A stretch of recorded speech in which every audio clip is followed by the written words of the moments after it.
Chapter 9:18. Sleep B0's Nvel. Xiam Qiao Xian's heart skipped a beat, her cheeks flushing with warmth.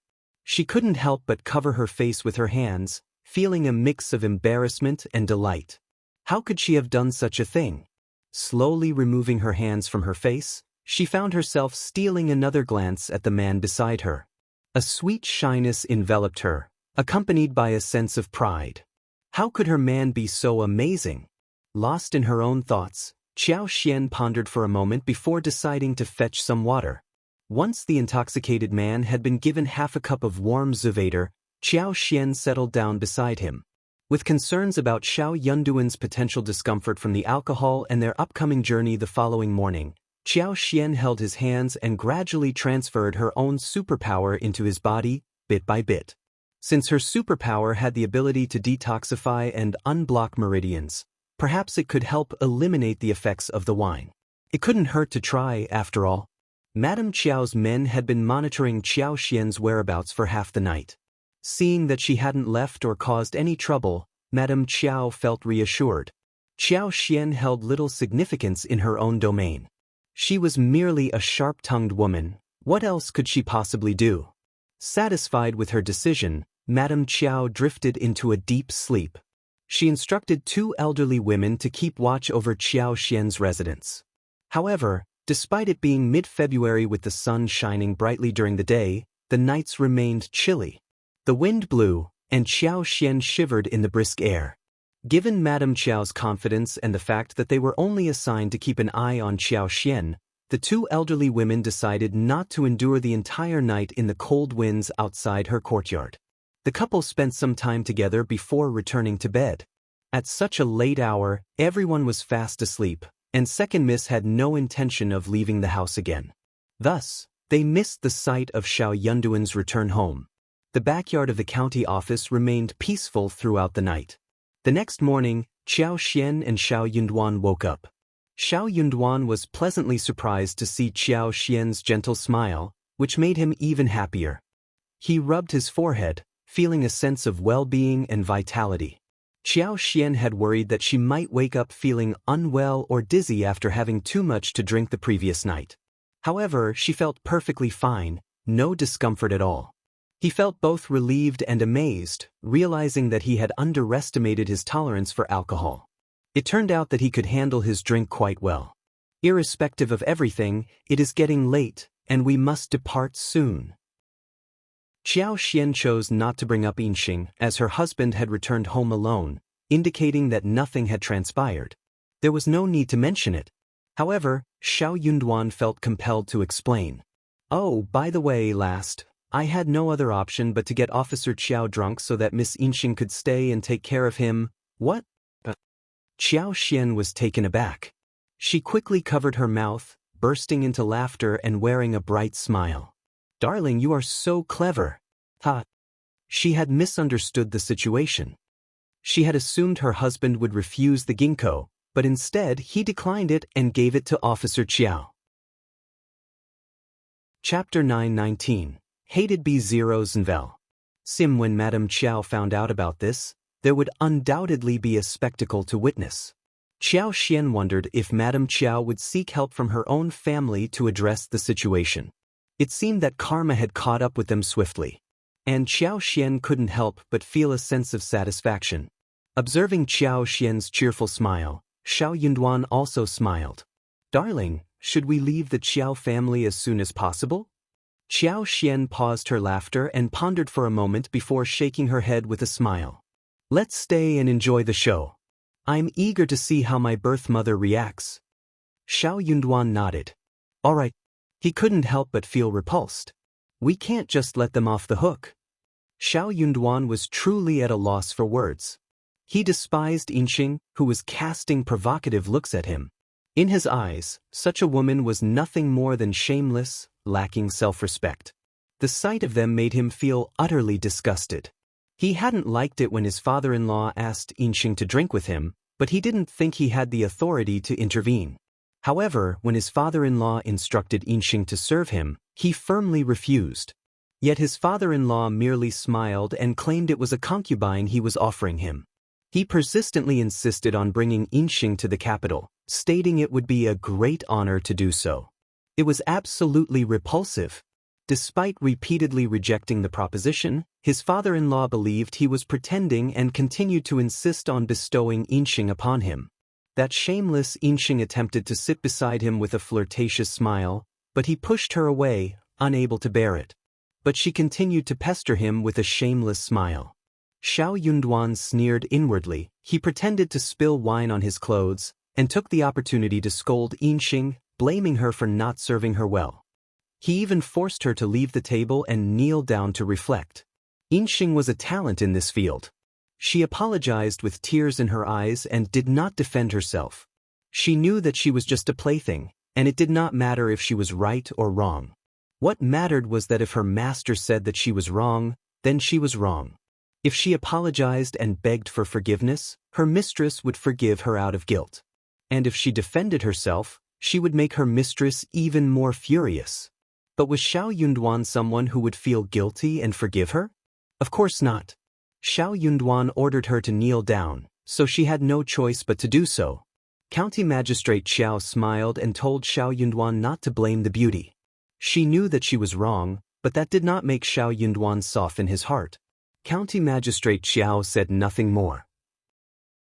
He believed that Xiao Yunduan was just opening gambit to take someone notch down, establishing an imposing air or advantageous position for oneself. Xiao Yunduan tried to get County Magistrate drunk. Xiao Yunduan asked Yinxing to get up and helped County Magistrate Qiao to lie down. Then he said to Yinxing coldly, "You can choose to become County Magistrate Qiao's concubine. With your abilities, it should not be difficult for you to survive in the Qiao family's backyard. You can also choose to follow me, but I will turn you down. I can turn you down, and even if one can't turn you down, I will ruin your face and feed you a bowl of soup that determines your pregnancy whatsoever. Think about it." Yinxing felt as if she had fallen into an ice cellar. She felt cold all over. Her charming face turned pale. She had thought that with her looks, figure and skills, Xiao Yunduan could be taken down easily. Chapter 9:20 Absurd B0 Zenvel. CM. But as Yinxing gazed into Xiao Yunduan's cold and emotionless eyes, and felt the lingering ache in her legs from kneeling for over half an hour, she couldn't doubt the sincerity in his words. Every word he spoke was true. He truly had no interest in her. Yinxing felt a mix of fear and disbelief swirling within her. Despite knowing it was inappropriate, she couldn't resist asking Xiao Yunduan, "Fifth Master, what is wrong with me?" "Why?" Yinxing boldly posed this question, her charm and pitiful demeanor on full display. Xiao Yunduan remained unmoved, his tone icy as he replied, "There is nothing appealing about you."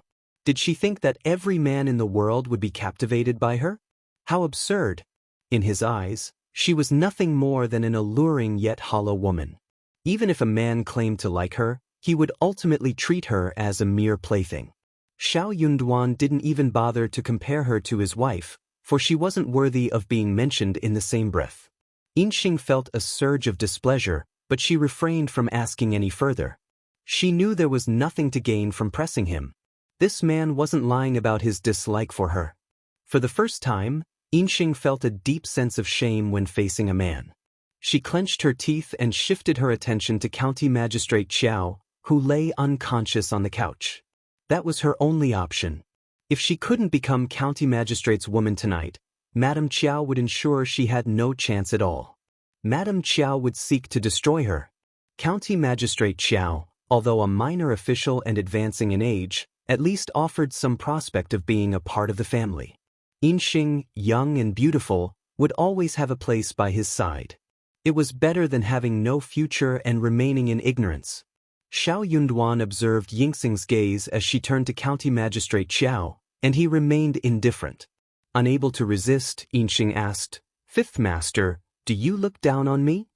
She maintained her pitiful demeanor, appearing even weaker and sadder than before, eliciting sympathy from men. Yinxing had a calculated plan. If Xiao Yunduan couldn't help but soften his heart, she would notice and throw herself into his arms, weeping and pleading for comfort. The outcome would then be entirely different. However, Xiao Yunduan merely cast a peculiar look at her and responded, "Why should I look down on you?" Yinxing found herself at a loss for words. She understood Xiao Yunduan's implication. "Who are you to me?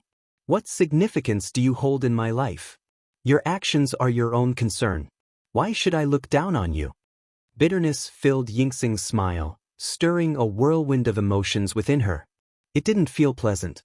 She had assumed that all men were alike, but that assumption was proven wrong.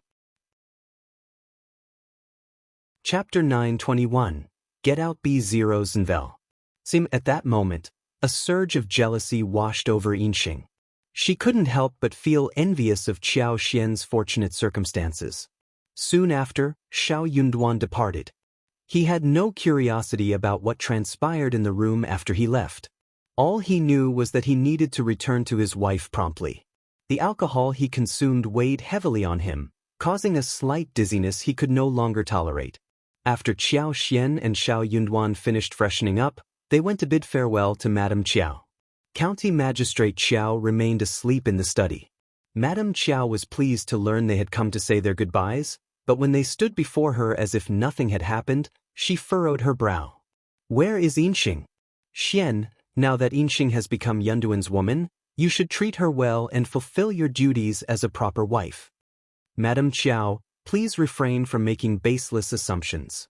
Qiao Xian smiled. "Yinxing may have become my father's new concubine. Madame Qiao, you can send someone to the study to confirm.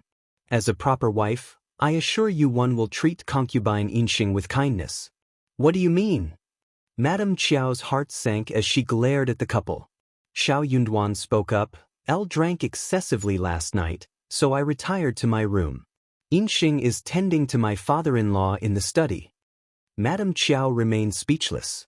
A chill ran down Madame Qiao's spine. Fine. How dare you?" Qiao Xian responded calmly, "If my father fancies her, let him keep her. It's pleasant to have a beautiful concubine by his side, providing comfort and delight. You needn't worry about my husband. I will keep him company in the capital." "Madame Qiao, just leave."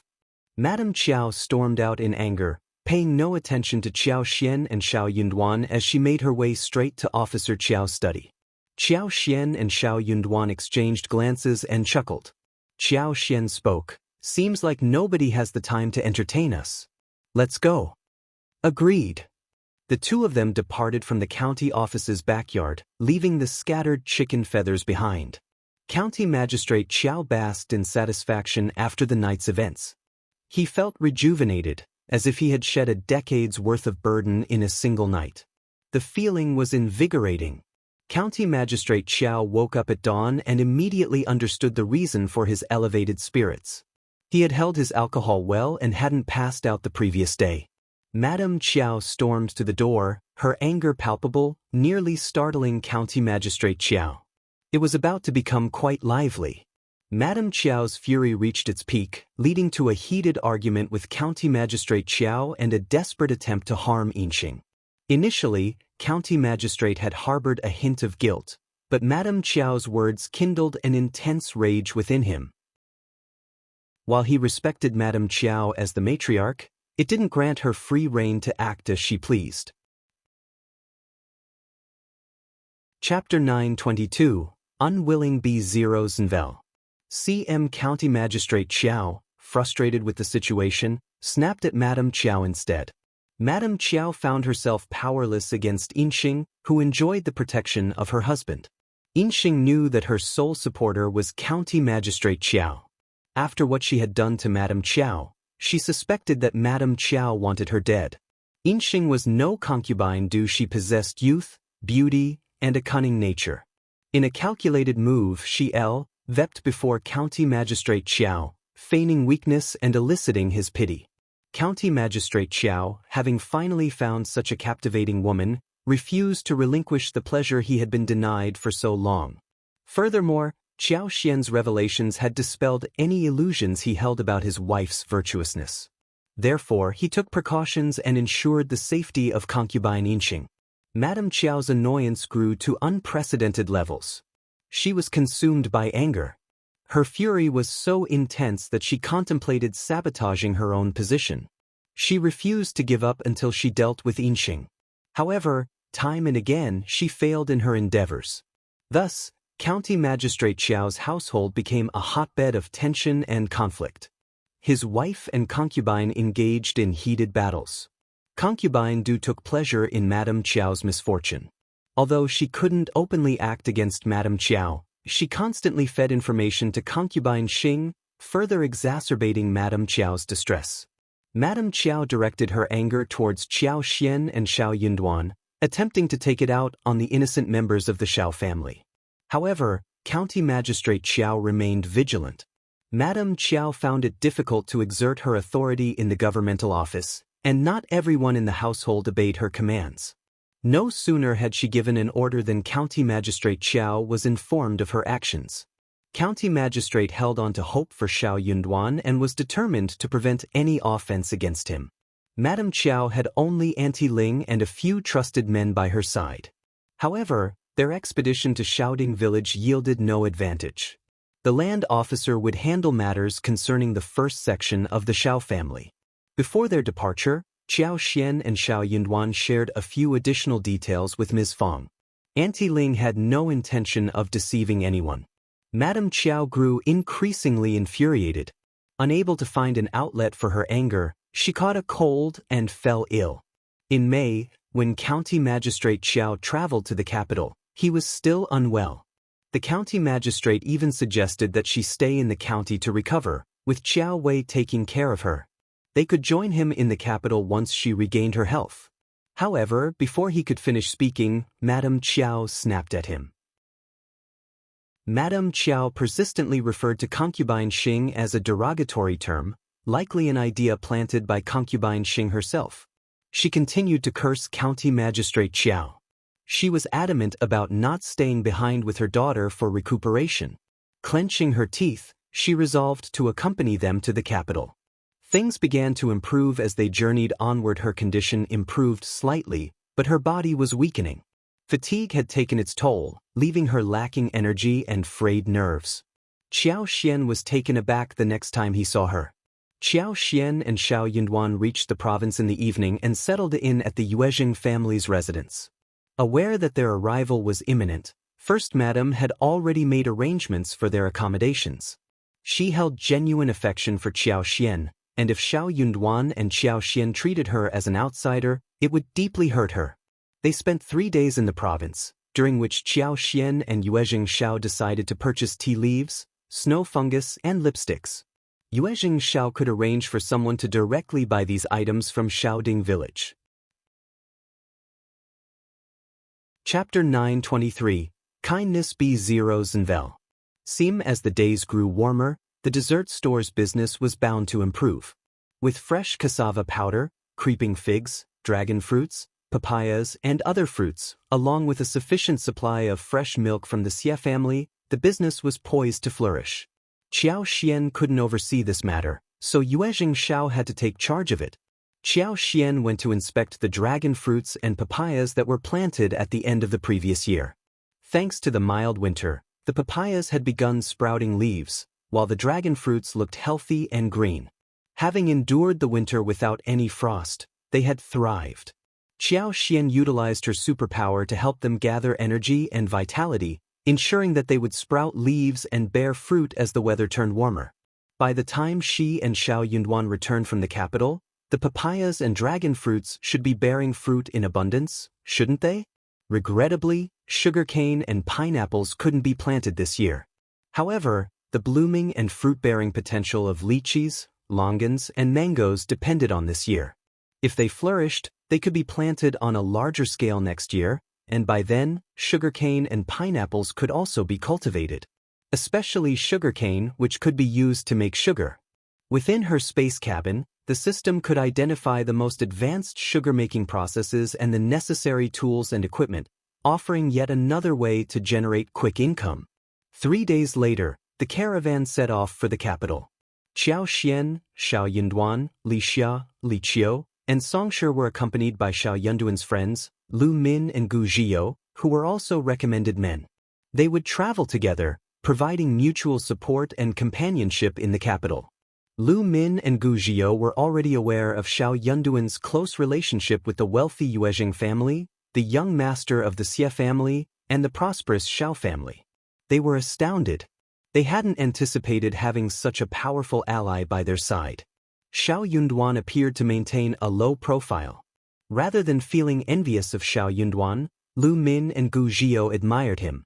They recognized that Xiao Yunduan came from a respectable family and possessed admirable qualities of being advanced, modest, and gentle. They couldn't help but admire him. Their admiration for Xiao Yunduan wasn't based solely on his wealth.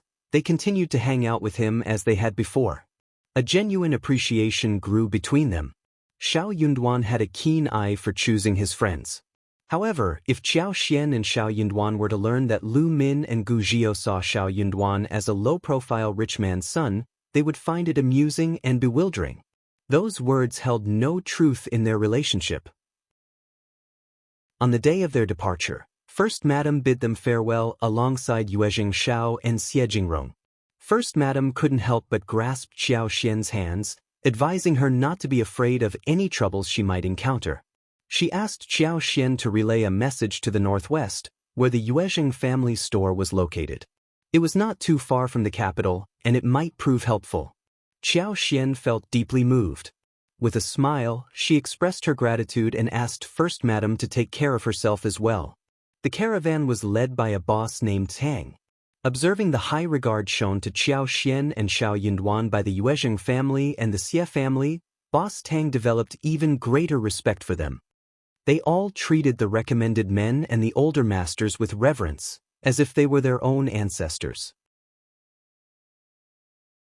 Chapter 924. To the capital B0 Zenvel.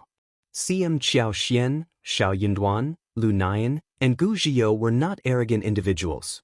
On the contrary, they were kind-hearted and did not want to burden others with their presence.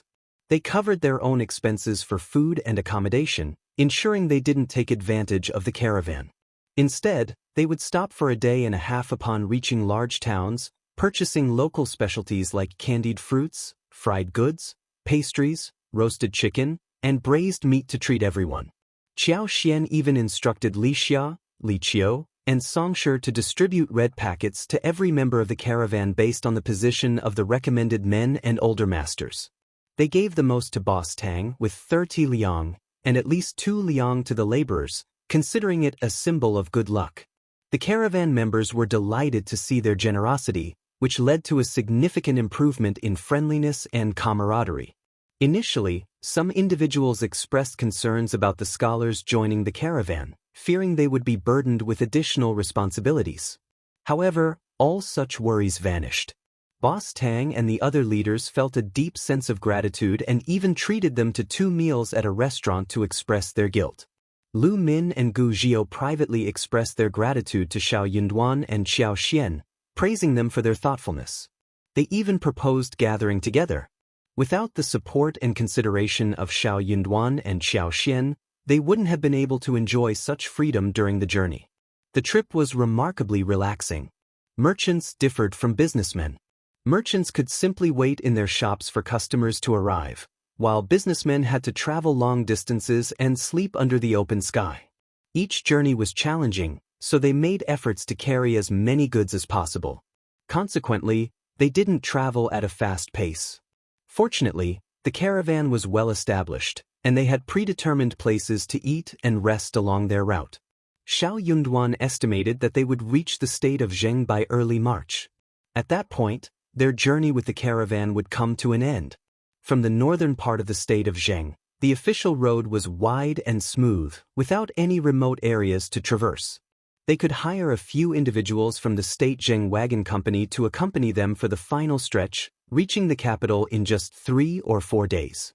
The spring examination was scheduled for late April, allowing them ample time for adjustments. Their success in the spring examination did not hinge on their current pace. They were already well prepared. During their leisurely journey, they could engage in reading, discuss various articles, and work on their drafts within the confines of the wagon. Everyone remained calm, engaging in conversations and laughter without any sense of urgency. Qiao Xian eagerly anticipated the trip. It was her first time embarking on such a long journey, and she didn't feel the need to rush. Instead, she embraced the scenic views along the way, relishing the experience that expanded her horizons. Being seasoned businesspeople, they had encountered many things in their line of work. They shared stories about customs and interesting incidents they had witnessed over the past few years.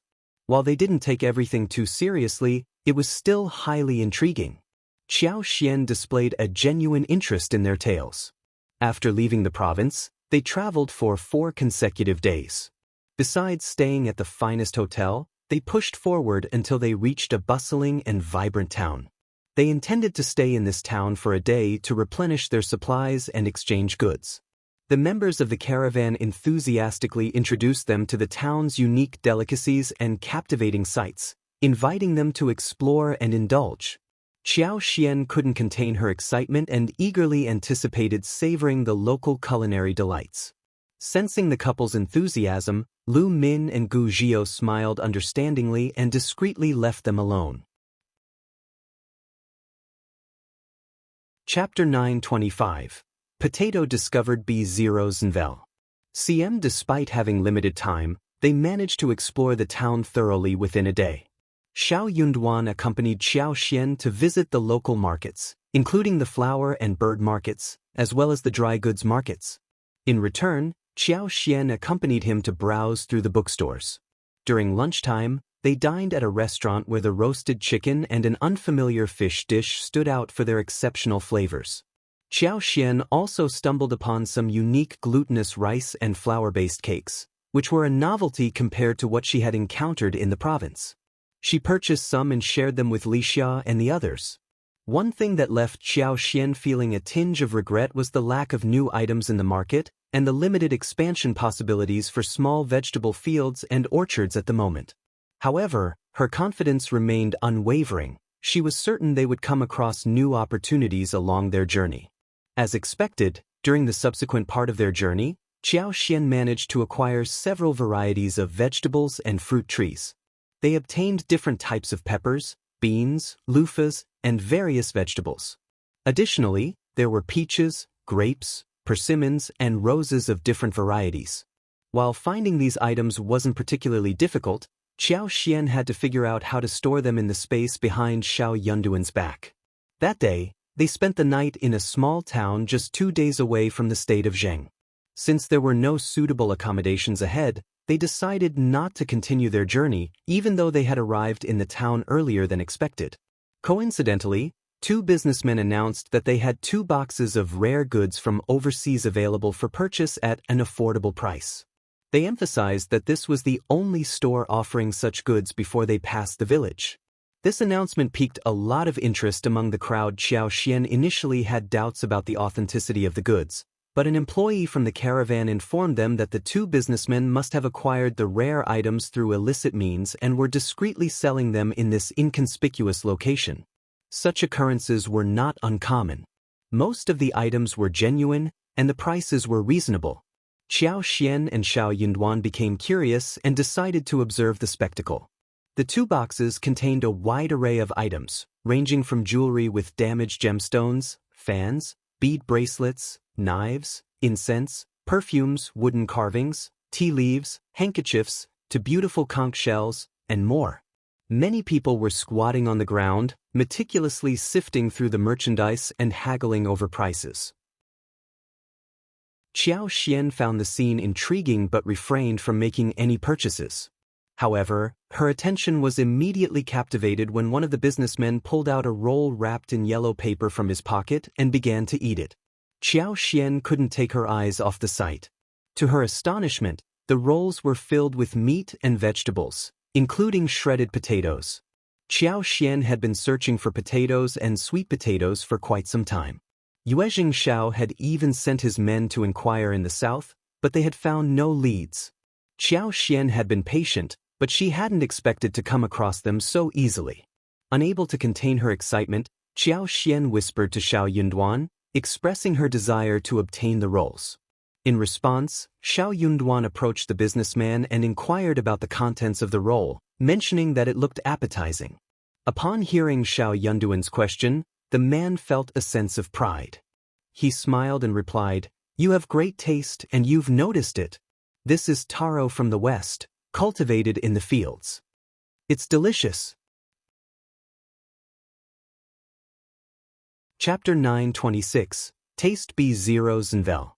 Qiao Xian grew increasingly eager to taste the taro rolls. She knew they would be delicious. Xiao Yunduan smiled and inquired, "It looks delicious. Do you have more taro? Would you be willing to sell some to me?" The businessman was taken aback by the request. In his eyes, the taro was just an ordinary crop, like peanuts or potatoes. It was filling but not particularly flavorful. How good could it really be? Xiao Yunduan reassured him with a smile, "I'll simply want to try it for myself." Understanding the situation, the businessman realized that this man must have observed his own enjoyment of the food and now wanted to experience it for himself. It wouldn't fetch much money, but he could sell a few rolls at least. He was growing tired of it anyway. The businessman responded with a genuine smile, "All right, we have a few more rolls at the hostel. If you'd like to try them, I can sell them to you later. But I'll sell them out soon." Xiao Yunduan nodded appreciatively and asked for the location of the businessman's residence, stating that he would visit him later. Together, Xiao Yunduan and Qiao Xian left, with Qiao Xian obediently refraining from displaying her eagerness to obtain the taro rolls. Being too eager might drive up the price, and their objective was to maximize their profits. After all, this was a simple transaction, and there was no need to pursue long-term benefits. They intended to make the most of the opportunity. When evening arrived, Xiao Yunduan and Songshi headed to the hostel as planned. The businessman was taken aback but quickly regained his composure, smiling as he said, "Oh, you're serious. I thought you were joking." Xiao Yunduan chuckled, "I'll keep my word. I'm genuinely curious about the taste of taro, and I must try it. How much do you have? If you don't mind, you can sell them all to me." He explained that his wife loved such delicacies and wanted to buy as many as possible. The businessman, playing along as a fellow food enthusiast, laughed and agreed to Xiao Yunduan's proposition. He retrieved a bag from the guest room and said, "I only have 10 left. If you'd like them, you can give me 101. It's quite a rare price, isn't it?" Songshi took the bag from the businessman and opened it, while Xiao Yunduan leaned in for a closer look. The taro rolls were gray and about the size of goose eggs, with traces of mud on their surface. They appeared unremarkable and didn't evoke much appetite. The price of 101 was reasonable for Xiao Yunduan, so after a moment of hesitation, he nodded and paid for the purchase. With the taro rolls in hand, he bid farewell to the businessman. The businessman happily pocketed the 101 and chuckled to himself. They could enjoy some drinks tonight. Meanwhile, Qiao Xian anxiously awaited Xiao Yunduan's return. As soon as he walked in, she eagerly grabbed his sleeves, asking, "Darling, did you buy the taro rolls? Where are they?" Xiao Yunduan had initially planned to tease her, but seeing her genuine anxiety, he couldn't bear to do so. He called for Songshi to bring the rolls and reassured her with a smile, "Yes, they're all here. One bought them all." Qiao Xian's face lit up with joy. However, it seemed that there weren't many rolls left. She carefully placed the taro rolls on the table, counting them one by one. There were a total of 16, but perhaps due to the absence of cultivated potato varieties in this era, they were all relatively small in size. Chapter 9:27, Beautiful B0 and Vel. The 3 largest taro rolls were only the size of a goose egg, while most of them were about the size of a duck egg. 2 were even smaller, only the size of small eggs. But for Qiao Xian, even if there was only one potato the size of an egg, she could multiply it to cover 2 mu of land within 2 years. Potatoes could be divided into several pieces for planting, as long as each piece had a bud. With her superpower, she could ensure that even the smallest potato pieces would grow well. There were 16 potatoes of different sizes in front of her. After cutting them into pieces, she would have almost 100 pieces, which meant she had 100 potential potatoes. With her superpower, she could nurture each potato piece carefully, and the harvest would likely exceed just 10 or 20 healthy potatoes. Next year, they could start planting on a larger scale. By then, they would have an abundance of potatoes, allowing them to create various delicious dishes. Potatoes were an excellent resource to combat famine. They could be used as both vegetables and a rice substitute. They were easy to cultivate and not demanding in terms of soil. Their yield was remarkable. Similar to cassavas, Qiao Xian had no intention of keeping this resource to herself. She planned to expand beyond Shaoding village. Each family in the village would receive 20 free potato seeds, and those from other villages could purchase 500 grams of seeds for 1 won. The more Qiao Xian contemplated this, the more elated she became. Although she had obtained many new crop varieties in the past, this was the first time she felt such immense joy. "Darling, are the taro rolls good?" Xiao Yunduan smiled. Songshi had already left, and they were alone in the room. Qiao Xian said inwardly, of course it was very good, but she could not reveal that. If she did, it would show that she knew too much. Some things could be said to come from books, but she could not just read everything from books. Qiao Xian came back to herself. She seemed to be too happy. It seemed that she should stay calm. She smiled. Of course it is a good thing. I found it myself, so I am very happy about it. It is called taro and it should be similar to ours. But the way the little boss eats it today is different from ours. I wonder if the fruits can be planted at our place. I really want to have a taste of it now, but there are too few seeds, so we should keep them. Only now did Xiao Yunduan understand what was going on. The new species they found with their own eyes were different from those they got from others. It was no wonder that his wife was so happy. Xiao Yunduan smiled. They are taros too, and they can be planted alive, just like everything else we did. He added, I'll think there are many of these. If you want to have a taste, you can have 2. No, no. Qiao Xian waved her hands. Elle can't have a taste of it. I need to keep it and plant it. By autumn, the harvest will be much better. These 16 potatoes were too rare to be eaten. No matter how much they missed sour and spicy shredded potatoes, fresh potatoes, dry fried potatoes, stewed braised pork with potatoes, stewed chicken with potatoes, potato pancakes, deep fried potato strips, etc. Xiao Yunduan's words about eating the potatoes really made her heart ache. Chapter 9:28, Not Secret B0s and Vel. CM Xiao Yunduan found her serious expression amusing. All right, we can give it a try next year.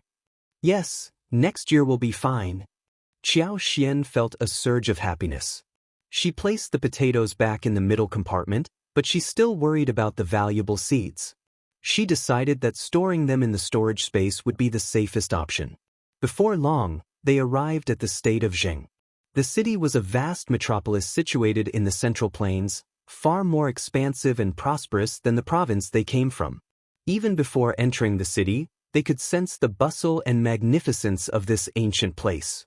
The official road stretched wide and flat, flanked by towering trees on both sides. The road was teeming with people, and numerous caravans transported large quantities of goods into the city. Inside the wagon, they lifted a corner of the curtain and peered outside. The city wall, reaching high into the sky, appeared as imposing as a mountain, seemingly exerting pressure. As they approached the gate, the crowd of people and sedan chairs grew denser. It was a lively scene, but their progress slowed down. By noon, they caught sight of the city gate from a distance, yet they didn't enter until 4 in the afternoon. Boss Tang's business had a warehouse and a designated resting place, so they hurriedly unloaded the goods, leaving no time for a proper farewell with Xiao Yunduan and the others. Having spent so much time together, they had formed a good bond. Thus, parting ways brought about a tinge of sadness for all of them. They had made plans to gather again after their return to the province, but whether that would ever come to fruition remained uncertain. Xiao Yunduan, Qiao Xian, and the others located an inn and requested 3 high-class rooms and 2 standard rooms. They intended to stay here for a few days before resuming their journey. Their first order of business was to relax and rest, as the remaining part of their journey would not be as leisurely. They had to cover a minimum of 300 li each day. While the official road to the north was wide and even, with few remote areas along the way, they couldn't afford to be careless or delay without a large accompanying group. Thus, They pushed their pace as much as possible, hoping to reach the capital sooner for added security. Night fell, bringing about a serene atmosphere. The next day, Xiao Yunduan, Lu Min, and Gu Qiao approached the inn manager to inquire about repairing their wagon. It was in need of repairs.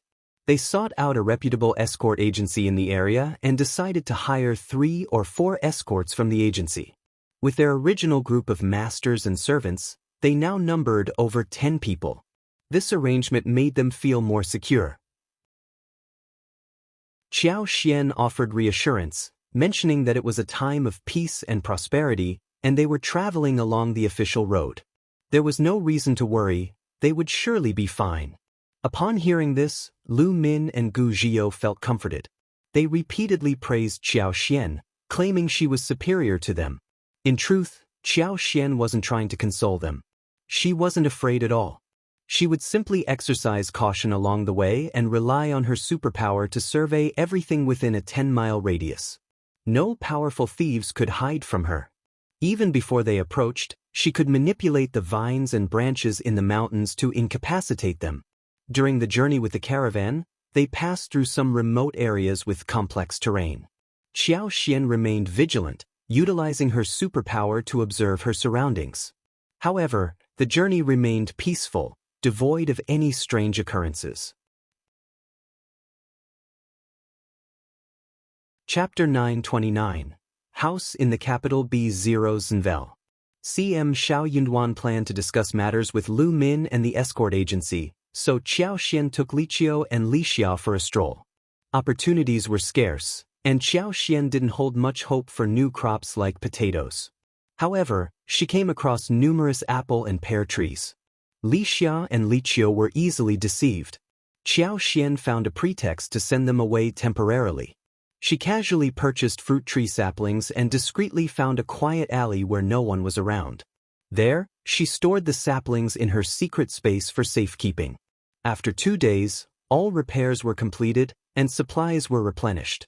They set off early in the morning, accompanied by the 4 escorts.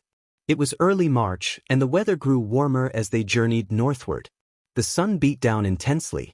Thankfully, the weather remained pleasant, making the travel much more comfortable. 3 days later, they arrived at the capital. "We've finally arrived." Xiao Yunduan, Lu Min, and Gu Qiao all gazed at the capital with different expressions. For scholars in the world, the capital represented not just a city but also the starting point of their aspirations. No matter how ambitious one might be, if they didn't pass the spring examination, everything would be mere empty talk. Only by advancing to the next level would they acquire the qualifications to pursue their dreams. As for what lay ahead on their governmental path, it would depend on each individual's luck. Regardless, this place was undeniably sacred and brimming with hope for all of them. They were well aware of how challenging it was to advance to the next level. Many people spent their entire lives studying and still remained at the level of child student. The candidates participating in the spring examination were all exceptional individuals, standing here at this moment. Suddenly, all 3 of them became overwhelmed with emotions. High-spirited, anxious, nervous, daring, confident. Observing their reactions, Qiao Xian understood what they were going through. She must have experienced similar sentiments during the college entrance examination. The 3 of them sighed deeply and entered the town together. Upon reaching the capital, they checked into a hostel. The mission of the 4 bodyguards had come to an end. They bid farewell to them after receiving their payment and departed from the hostel, making their way home. Night fell, enveloping the city in tranquility. The following day, the 4 of them gathered at a restaurant for a small celebration. "Let's toast to our smooth journey. And may the spring examination go just as smoothly." Yes. Hey, race to a successful spring examination. Cheers. The sanctity and opulence of the city of Son of Heaven filled them with a sense of freshness and excitement. Having the opportunity to visit this place in their lifetime was a worthwhile experience. They were all in high spirits and didn't dwell too much on the upcoming spring examination. They chatted about their daily lives and shared their future plans. Xiao Yunduan and Qiao Xian had discussed their plans the previous night, deciding to purchase a small house in the intermediate area. Staying at the hostel would pose inconveniences and potentially cause trouble for the Qiao family. It could also negatively impact their performance in the spring examination. Upon hearing their plan to buy a house in the capital, Lu Min and Gu Zhiyou gasped in awe and expressed their admiration. "We should have known. You're incredibly generous." Purchasing a house in the capital was a feat not achievable by ordinary individuals. A small house of the same size would cost at least 10 times more in the capital compared to the province. Chapter 930, Prepared B0 Zenvel. C0M. The thought of such a venture seemed unimaginable to them. Many low-ranking officers would spend their entire lives renting a house in the capital. Xiao Yunduan smiled and addressed Lu Min and Gu Zhiyou. "Brother Lu, Brother Gu, are you planning to move to a different hostel? We will get in touch with you once we've settled." Although their current hostel was not cheap, it fell within an acceptable range for the couple. Staying in the hostel would provide them with better access to information and resources, which was crucial for them, considering their limited knowledge about the capital. Lu Min and Gu Zhiyou assured them that they would not be moving out. This way, they could maintain contact with one another. The following day, Qiao Xian and Xiao Yunduan set out to find a suitable house. With nearly 280,000 liang in her possession, Qiao Xian felt confident in their search.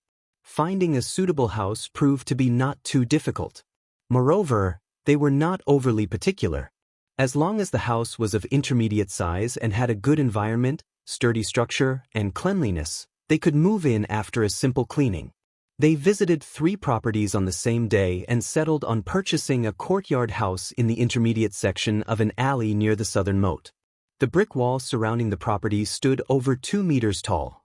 Upon pushing open the door, they were greeted by a square courtyard. The patio was neither too large nor too small, and there was a small open space at the back with a few planted trees. Sunlight flooded the courtyard, making every room bright and airy. Most importantly, the house was clean and well-maintained. With a little dusting and the addition of some furniture purchased from an old goods market a couple of streets away, they could move in. Each household in the alley appeared tidy and well-kept, inhabited by respectable families. Not far to the north of the alley lay Longten Lake, which boasted a large and irregular shape.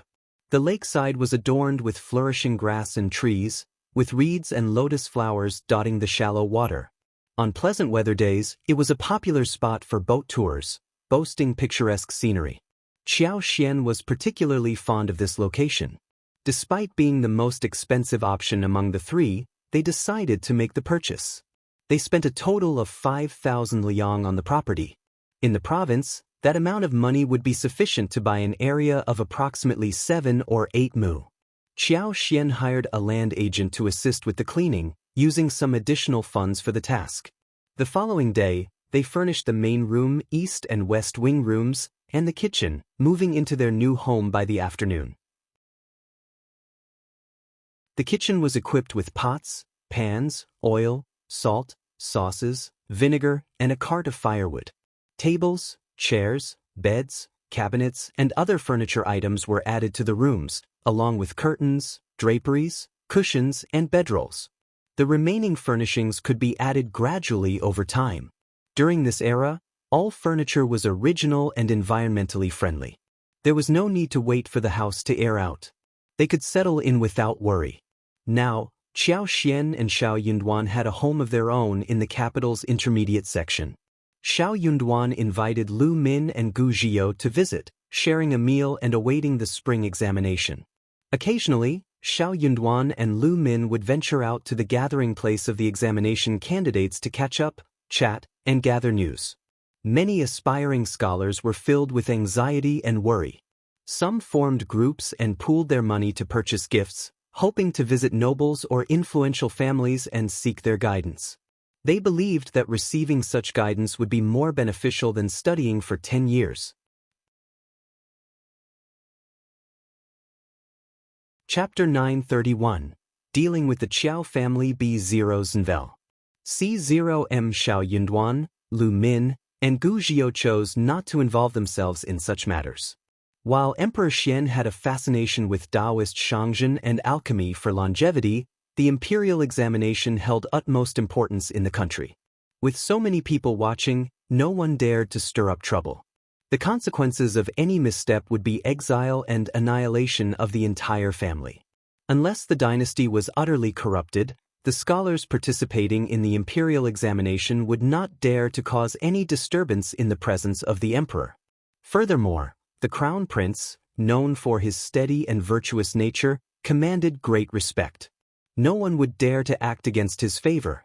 Hence, there was no need to pay attention to the exaggerated tales and rumors. Qiao Xian understood that she needed to maintain her composure and focus solely on answering the examination questions. This was not the time to get entangled in such matters. Xie Jingrong also warned Xiao Yunduan about the numerous instances where wealthy and influential individuals in the capital's intermediate section attempted to swindle money from others. Xiao Yunduan believed that such incidents might occur this year as well. Once they were settled, Qiao Xian and Xiao Yunduan began dealing with the affairs of the Qiao family. Deep down, Qiao Xian did not consider herself a true member of the Qiao family, nor did she desire any association with them. However, due to her wretched father and the ties of blood, it was not easy to sever the connection completely. Thus, she had to address these matters. If Xiao Yunduan were to succeed in becoming an advanced scholar, the Qiao family might not release them so easily. It was crucial to resolve these issues as soon as possible to avoid potential problems in the future. Realizing that their own reputation and career would be tarnished if they allowed the Qiao family to persistently trouble them, Xiao Yunduan and Qiao Xian decided to take action. They initiated inquiries about the Qiao family and their current situation. Unfortunately, Qiao Xian's father had initially planned to provide Xiao Yunduan with a letter of introduction, but due to the unfortunate circumstances surrounding his betrayal and indifference, the letter was lost. They were uncertain about the specific location of the Qiao family's residence in the capital, but they sought assistance from Xie Jingrong, who was able to provide them with the necessary information. Thus, they kept a watchful eye on the Qiao family, particularly focusing on Qiao Hongxi. Qiao Hongxi was Madame Qiao's legitimate son and Qiao Xian's brother. According to the information obtained from Xie Jingrong, Qiao Hongxi was described as proud, conceited, with a false sense of superiority due to his limited knowledge, and possessed a narrow-minded, stingy, and jealous nature. He was merely an advanced scholar who had not achieved remarkable academic achievements. Although Qiao Hongxi's father had been an earl, he lost his title when it came to his children and grandchildren. However, the imperial court still maintained a friendly relationship with him, granting him the title of advanced scholar. Unbeknownst to Qiao Hongxi, his inflated self-perception led him to believe he was exceptionally talented. Despite not being a top-ranked scholar, he was ostracized by influential officials, only managing to become an advanced scholar through mere perseverance. These were precisely the kind of individuals they were looking to confront if trouble arose. Luck was on their side, as an opportunity presented itself after 2 days of observation. Chapter 932. The Qiao family's fall. On that particular day, Xiao Yunduan and Qiao Xian spotted Qiao Hongxi leaving his residence. They discreetly followed him in a rented wagon, driven by a man named Songshi. Renting the wagon allowed them to maintain a low profile, returning it in the afternoon and renting it again the following day, ensuring they left no traces behind. Qiao Hongxi's daily routine typically involved working at Hanlin Academy without venturing elsewhere. However, today was different as he set off in the morning, indicating that it was his day off. This caught the couple's attention. They trailed behind Qiao Hongxi until he reached a street known for selling antiques. Exiting the wagon, Xiao Yunduan and Qiao Xian discreetly followed him into one of the stores. Qiao Hongxi was dressed in a bamboo green Confucian robe, donning a square pacifier on his head and holding a folding fan in his hand, adhering to the standard attire for scholars. However, they knew that they had no connections to noble families and that the Qiao family was facing financial difficulties. Observing the store Qiao Hongxi entered, Qiao Xian realized it was an ordinary establishment on the street.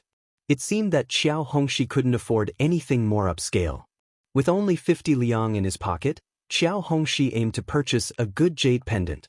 He had heard rumors that this store offered excellent quality items at affordable prices, fueling his desire to try his luck there. Unbeknownst to Qiao Hongxi, he had become the unwitting target of Xiao Yunduan and Qiao Xian's surveillance. Despite being followed for a few days, he had failed to notice their presence. While Qiao Hongxi carefully selected his jade, Xiao Yunduan and Qiao Xian observed his actions intently. Qiao Hongxi had set his sights on a jade pendant, but the store manager asked for 88 liang, an amount he simply couldn't afford. He began to negotiate, but before he could make any progress, Qiao Xian abruptly interrupted the conversation. 88 liang is a fair and reasonable price. If you don't want it, just put it down. I want to buy it. Qiao Xian declared confidently, drawing the attention of both Qiao Hongxi and the store manager, who had been haggling over a price of 40 liang. Qiao Xian raised her eyebrows proudly and shot a disdainful glance at Qiao Hongxi. Turning to Xiao Yunduan, she remarked, "Darling, this jade is absolutely beautiful. I adore it." Xiao Yunduan adopted a magnanimous expression and chuckled. "Then let's purchase it. 80 liang is not expensive at all. It's even too cheap." The store manager's face lit up with joy. Smiling at them, he exclaimed, "You have excellent taste. Our goods are definitely worth the price." Qiao Hongxi seethed with anger, his face turning green. He retorted, "I was here first." Qiao Xian rolled her eyes and replied, "Can you afford it?" Qiao Hongxi, if you genuinely want to buy it, why do you keep bargaining? Qiao Xian continued, her voice dripping with sarcasm. You don't seem serious about purchasing it at all. If you have no intention of buying, why can't someone else purchase it? Xiao Yunduan chimed in, "My wife is right. If you don't want it, please put it down. Perhaps you can find something worth 40 liang instead." Qiao Xian chuckled and added, "Indeed, I'm sure there are other pieces worth 40 liang in this store. You can ask the manager about them." Qiao Hongxi's face flushed with anger and then turned pale. He trembled with rage. It was too much. He was a proud man, but the financial struggles of the Qiao family had been weighing heavily on him. Every day, he fretted over clothing and accessories. He had managed to save up 50 liang, hoping to purchase a fine piece of jade, but now he faced such misfortune. Chapter 933. Unable, how dare they mock him for being poor? He was so embarrassed and angry that he was about to explode. But Qiao Xian did not show any mercy. "What is wrong with us? We are helping you with ideas out of kindness. Don't think that we're ruining this for you." Qiao Hongxi felt dizzy, and he could not even breathe. Qiao Hongxi did not want to be humiliated like this. He was about to say something, when Xiao Yunduan said calmly, "You really want to buy them?" Qiao Hongxi was startled. He swallowed the words that were about to come out of his mouth. He wished that he could make 100,000 or 80,000 liang and slap the money right on these two people's faces. That would be so satisfying. But he just could not do that. Qiao Hongxi cursed inwardly. That was the biggest misfortune in his life, when he needed money to slap his race. Xiao Yunduan smiled and said calmly, "Young master, don't get in the manager's way. If you don't want to buy it, you should put it down." Qiao Hongxi tightened his grip on the jade, veins popping out on the back of his hands. He was shivering, apparently very angry. He could not afford it. If he bargained now, he would be humiliating himself. If he put it down, it meant that he had been humiliated. Something was wrong. He cursed inwardly. Where did these two lunatics come from? They could have bought anything, but why did they have to go against him? Qiao Xian pursed her lips. "What is wrong with you? Are you buying it or not? Tell me the truth. If you want to buy it, then buy it. If not, put it down. You are not a very kind person." Qiao Hongxi felt that he was going to die of anger the next second. He could not lose. He could not lose.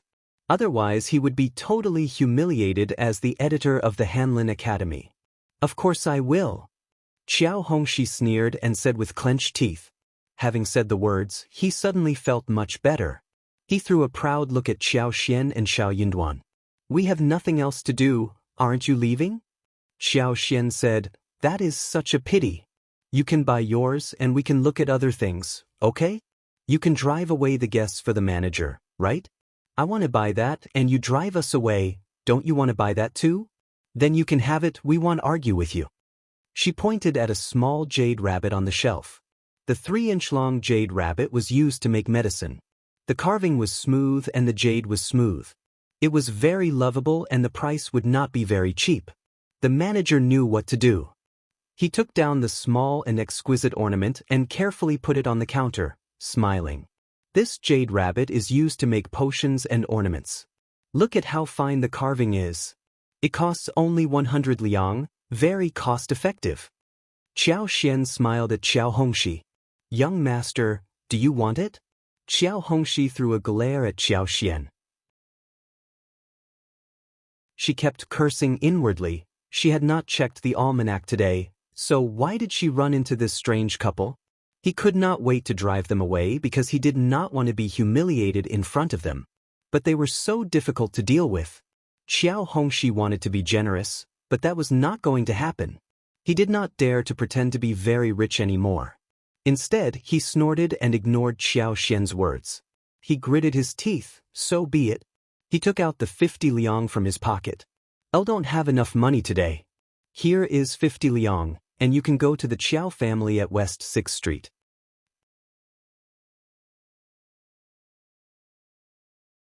Chapter 934. One day that was not an unusual occurrence.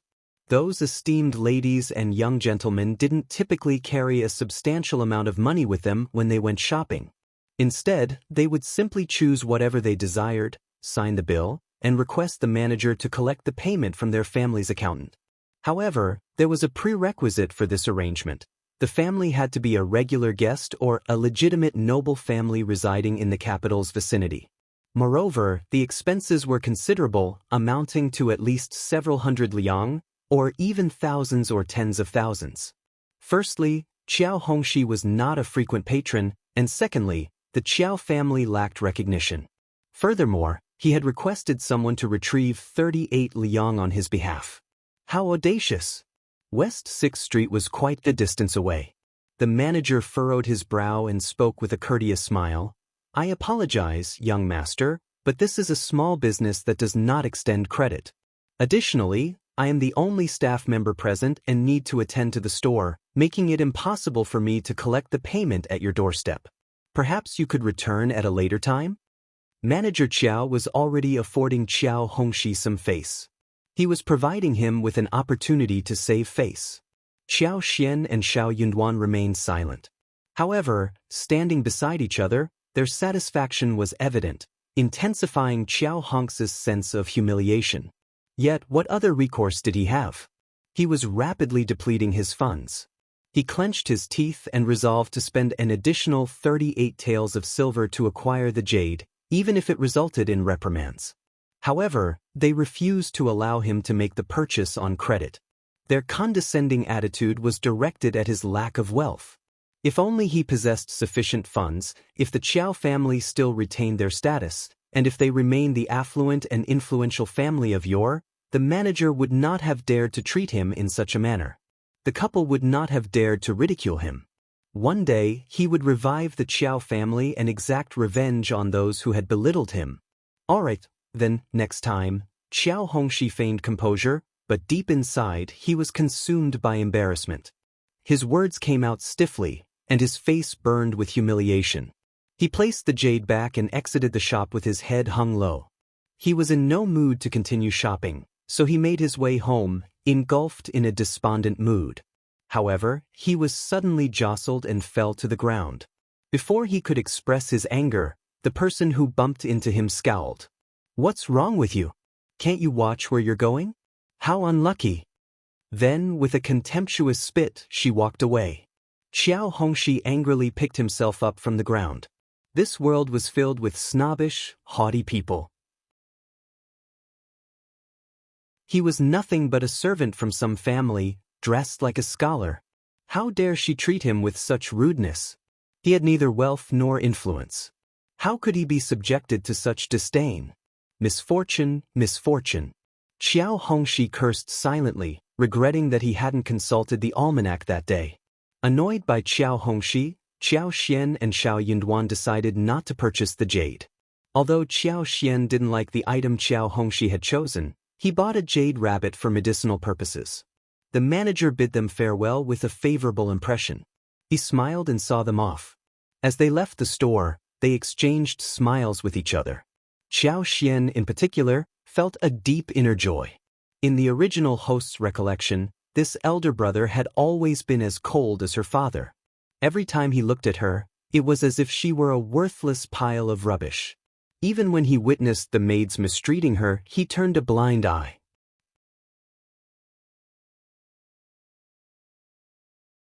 Chapter 935. Show that was not an ideal situation either.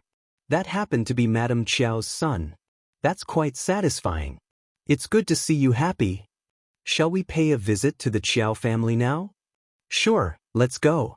It was evident that they weren't afraid to create a stir. Qiao Xian and Xiao Yunduan had the advantage of a wagon, while Qiao Hongxi had to rely on his own 2 legs. Consequently, Qiao Xian and Xiao Yunduan reached the Qiao family faster than him. County Magistrate Qiao hadn't provided Xiao Yunduan with an introductory letter, but Xiao Yunduan had written a congratulatory letter after attaining the intermediate level, serving as proof. Additionally, Qiao Xian had been born in County Magistrate Qiao's office and hadn't returned to the Qiao family in the capital since then. However, the Qiao family was aware of her existence. Furthermore, Xiao Yunduan was the recommended candidate for the spring examination. Once they revealed their identities, the Qiao family wouldn't turn them away. They didn't take the wagon all the way to the entrance of the Qiao family. Instead, they alighted outside the alley, gave some money to the tea house, securely tied the wagon to the side, and walked toward the door alongside Songsher. After a while, the gatekeeper returned and invited them inside.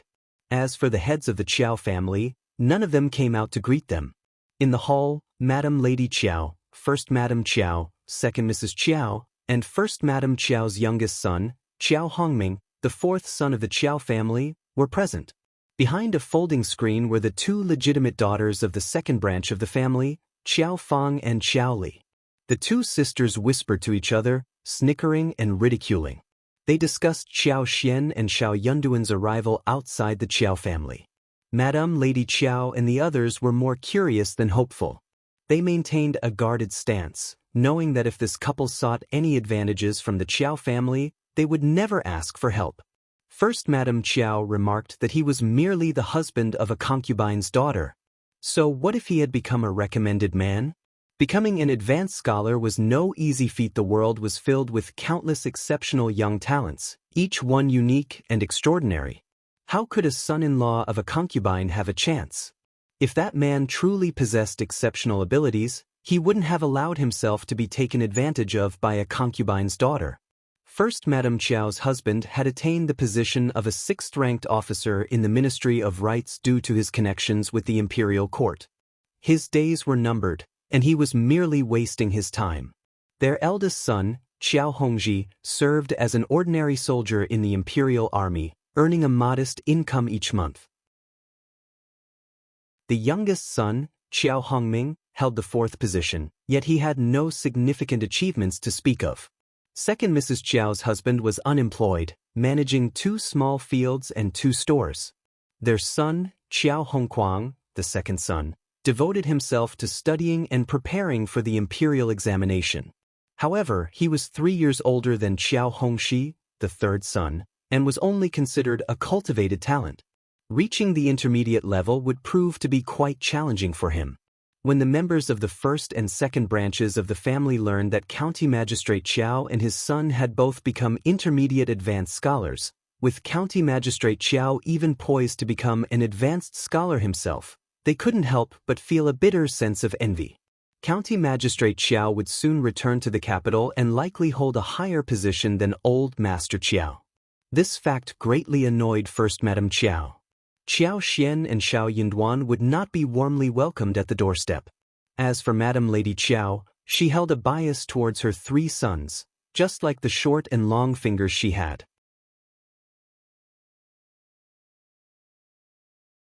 Chapter 936. Not good eldest son was the lineal son and she relied on him, so she valued him the most.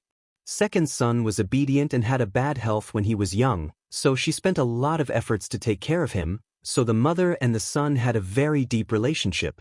Her eldest son was the lineal elder son, and she had to take care of her second son, so her third son was neglected. She had intended to let her second son become successful in his studies, but her second son failed and her third son became an advanced scholar, which made Madame Lady Qiao feel very annoyed. It was as if she had proved that she had bad taste. Also, County Magistrate Qiao spent most of his time as an officer, so Madame Lady Qiao and her family became even more distant. When County Magistrate Qiao was seeking to return to the capital, his two brothers cheated him of money.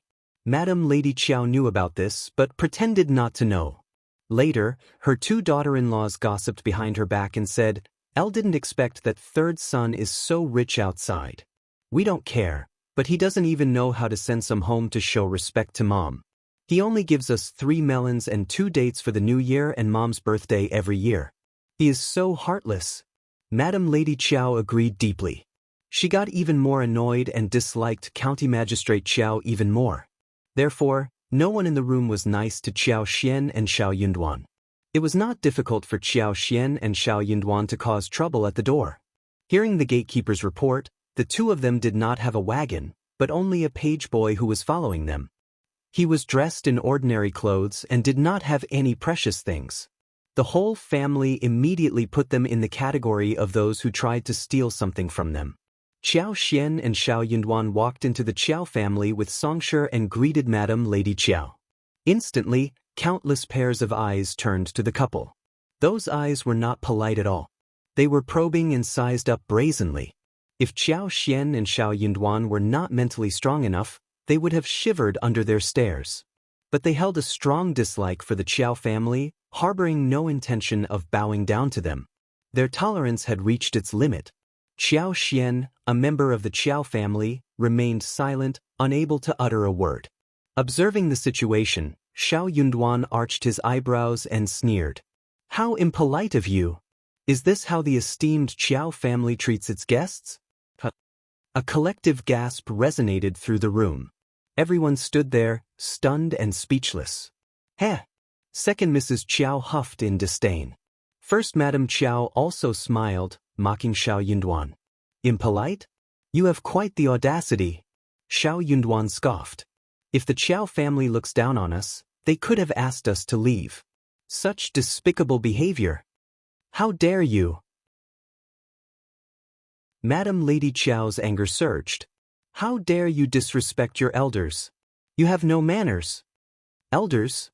Xiao Yunduan retorted. "I have been here for a considerable amount of time, yet no one bothered to introduce you. So who exactly are the elders? Where are they? I waited at the entrance for quite a while before entering. What is the Qiao family up to?" Madame Lady Qiao's mothers and daughter-in-laws were left speechless. Embarrassment flooded their faces. Some matters couldn't be disclosed, as they would only lead to humiliation. However, this audacious son-in-law of the concubine's daughter seemed shameless beyond measure. How uncouth! It came as no surprise that he hailed from a small town. It came as no surprise that he was merely worthy of marrying the Qiao family's concubine's daughter.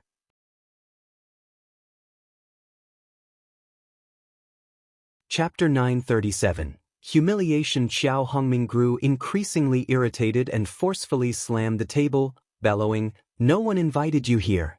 You came to our doorstep, and yet you're still so particular? Take a good look at yourself in the mirror."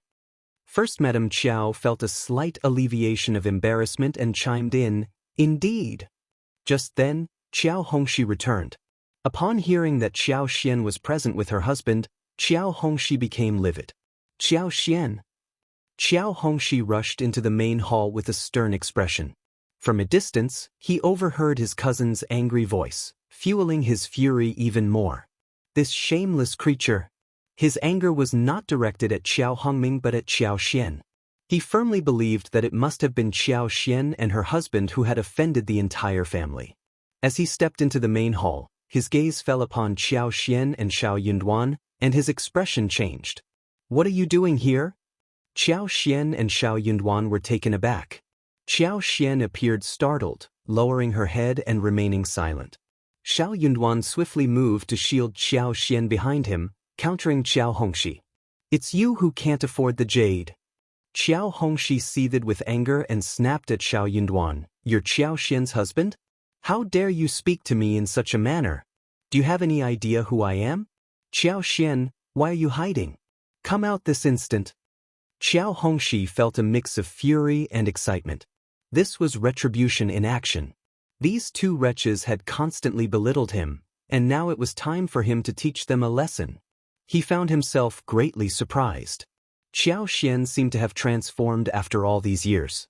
She used to be timid and submissive, barely daring to breathe audibly in front of others. Had he not witnessed it himself, he wouldn't have believed that the person standing before him today was the lowly concubine's daughter. He felt utterly humiliated by her. Qiao Hongxi was consumed with a desire to thrash her to death. "Qiao Xian is my wife, show some respect." Xiao Yunduan's irritation persisted upon hearing Qiao Hongxi's disrespectful address towards Qiao Xian. Qiao Hongxi sneered, "I am her elder brother, and that is how I treat her. What's your opinion? Don't you know how to properly greet people?" Xiao Yunduan retorted, "Reciprocity is at the core of etiquette. Since you are my wife's elder brother, I treat you the same way you treat me.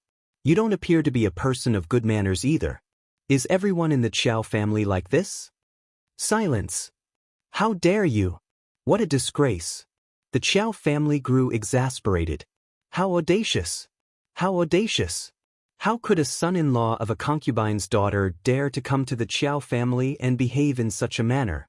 While the Qiao family may have lost their noble title, in their eyes, they still stood as an illustrious family far beyond his reach. Did he truly believe that being a recommended man at the intermediate level made him so remarkable that he garnered praise from ignorant people in that small town of merely 500 meters? They were insignificant within the capital. To the Qiao family, they were nothing. How arrogant! Just leave this place. Qiao Hongxi bellowed so loudly that his voice cracked. Xiao Yunduan disdainfully remarked, "Why are you shouting like that? You're no scholar."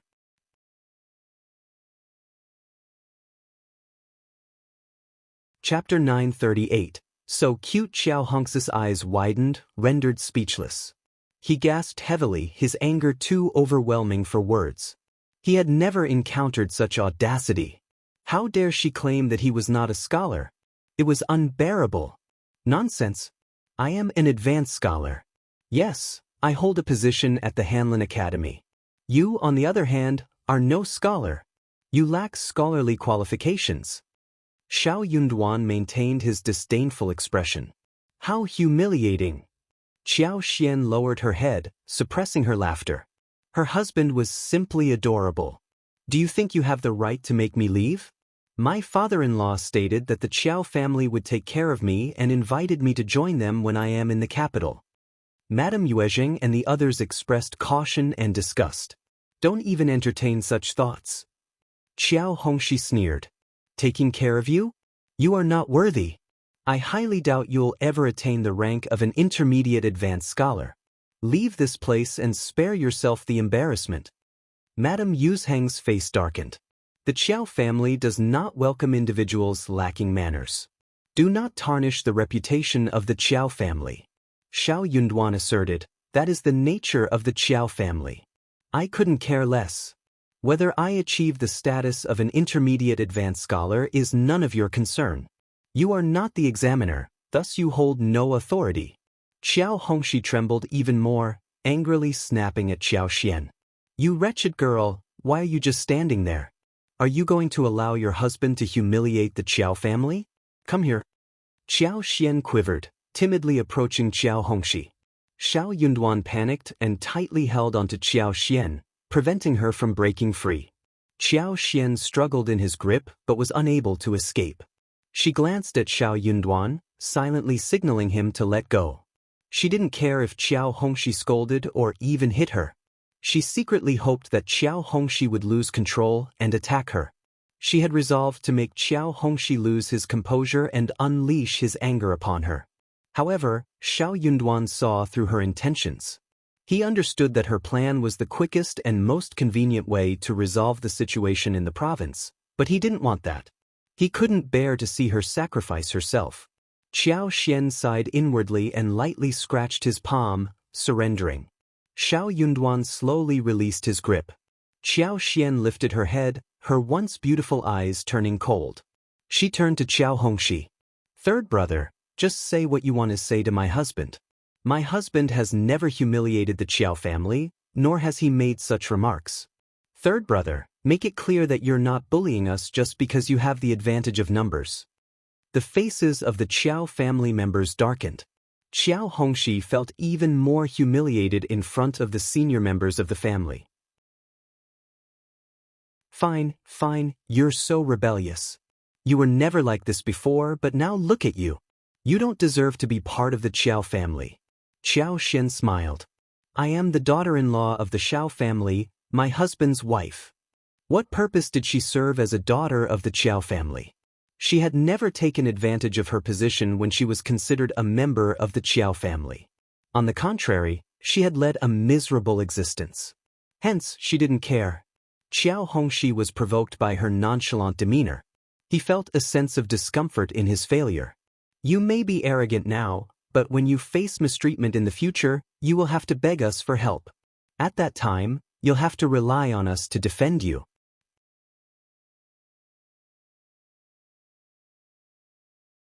Chapter 939. One slap. Elle never considered that. Qiao Xian raised her eyebrows with disdain. Remember this. I have never entertained such thoughts in the past, I am not entertaining them now, and I will never entertain them in the future. And what decision can you possibly make for me? Surely you don't believe that, do you? You. Qiao Hongxi's eyes widened with annoyance. The images of Qiao Xian, who mocked him for not being able to afford the jade, and Qiao Xian, who used to be timid at home, kept replaying in Qiao Hongxi's mind, intertwining and exacerbating his anger. He was on the verge of exploding. This audacious girl. Who did she think she was? How dare she flaunt herself in front of him? He had never taken her seriously, never even regarded her as a human being. Yet one day she had the audacity to confront him face to face, and he seemed incapable of besting her. No one could calmly accept such a transformation. For a proud and conceited person, that was inconceivable. How dare you? Qiao Hongxi slapped Qiao Xian across the face and snarled, Today, I will teach you a lesson. Qiao Hongxi's hand tingled from the impact of the slap.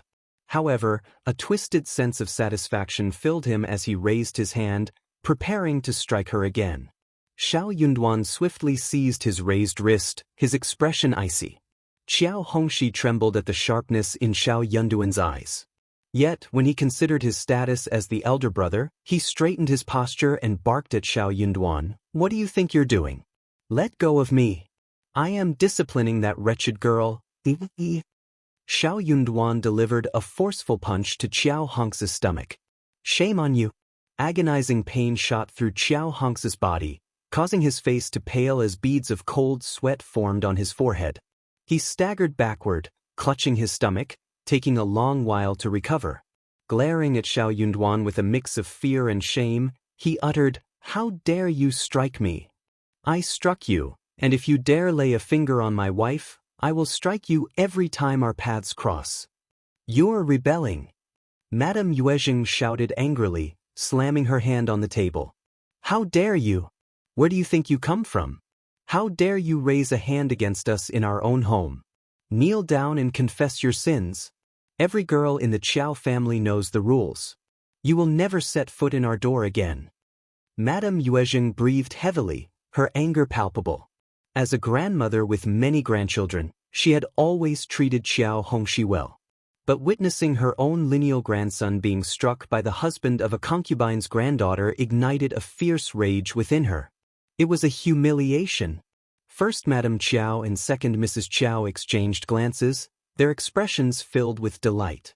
They eagerly anticipated the clash between the lineal and concubine's branches of the family. Didn't you hear what Madame Yuezheng said? Kneel down and apologize. Show some manners.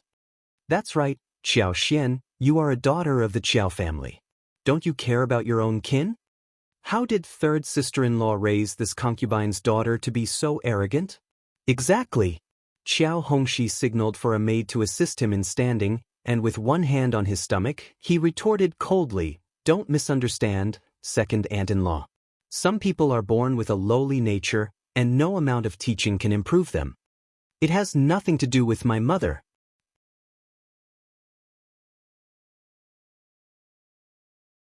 Chapter 940. Tears. Qiao Xian removed her hands from her face, revealing a swollen left cheek. Despite the pain, she remained composed and not excessively angered. Her original plan was to provoke Qiao Hongxi into taking action, but Xiao Yunduan had intervened, causing her to reconsider. However, Qiao Hongxi had still struck her with full force, leaving a stinging sensation. Xiao Yunduan gently touched her face, filled with remorse and guilt. "I'm sorry." Qiao Xian smiled and shook her head in response. She glanced at Madame Yuezhing and the others, a sneer forming on her lips. "Qiao Hongxi attacked me first. Are you all blind? Is the Qiao family always so shameless? Am I arrogant? No matter how arrogant I may be, I cannot compare to the Qiao family. You not only exhibit arrogance, but also distort the truth and bully others. Madam Lady Qiao, is this how the Qiao family behaves? It's truly pitiful. No wonder you find yourselves in such dire straits." "Silence! How dare you? You have no right to speak about the Qiao family. You're just a concubine's daughter, nothing more." Madame Lady Qiao was so infuriated that she nearly lost control. If Qiao Xian had been married, she would have been slapped and banished from the premises to repent. "Qiao Xian, if you refuse to kneel down and apologize, you will no longer be considered a part of the Qiao family. From this moment onward, you will be completely disowned." First Madame Qiao and second Mrs. Qiao breathed a sigh of relief. That would be perfect. What purpose did it serve to keep such a bothersome concubine's daughter around? It would be better to sever ties and avoid further trouble. Upon the return of third brother and his wife, Qiao Xian planned to reveal the incident to them, intending to humiliate the couple. They had been contemplating how to assert their dominance over the couple, eager to establish a position of advantage or superiority. However, that opportunity had already presented itself. "In that case, we have no ties." Qiao Xian appeared angry and wronged. But her youth and impulsiveness became apparent when she realized Madame Lady Qiao's words. "I am the daughter-in-law of the Xiao family, and I want nothing to do with you." Xiao Yunduan sneered. "Words alone hold no weight. Will you dare to put it in writing? Write a contract. Write it now. Inform the clan to remove this wench from our family." Madame Lady Qiao bellowed. Xiao Yunduan grew even more arrogant, sneering. "Then hurry up, don't waste our time. What are you waiting for, Hongxi? Write it immediately." Qiao Hongxi sneered, filled with pride. "Yes, Grandma." With those words, he instructed someone to fetch the necessary materials for writing, fully intending to do so in front of Qiao Xian and Xiao Yunduan. He felt inwardly elated, certain that a woman without her own family's support would never find happiness within her husband's family. He planned to make Qiao Xian suffer so immensely that she would have no one to defend her. Wasn't she arrogant? One day she would weep. She would pay for her actions. Even if she knelt before her family and pleaded for forgiveness, they would not bat an eye. She was a domineering and foolish person who deserved no sympathy. As for Xiao Yunduan, he was merely a conceited man. What true skills did he possess? How could he have the audacity to participate in the spring examination in the capital? Someone would surely teach him a lesson. He was going to wait and see that happens.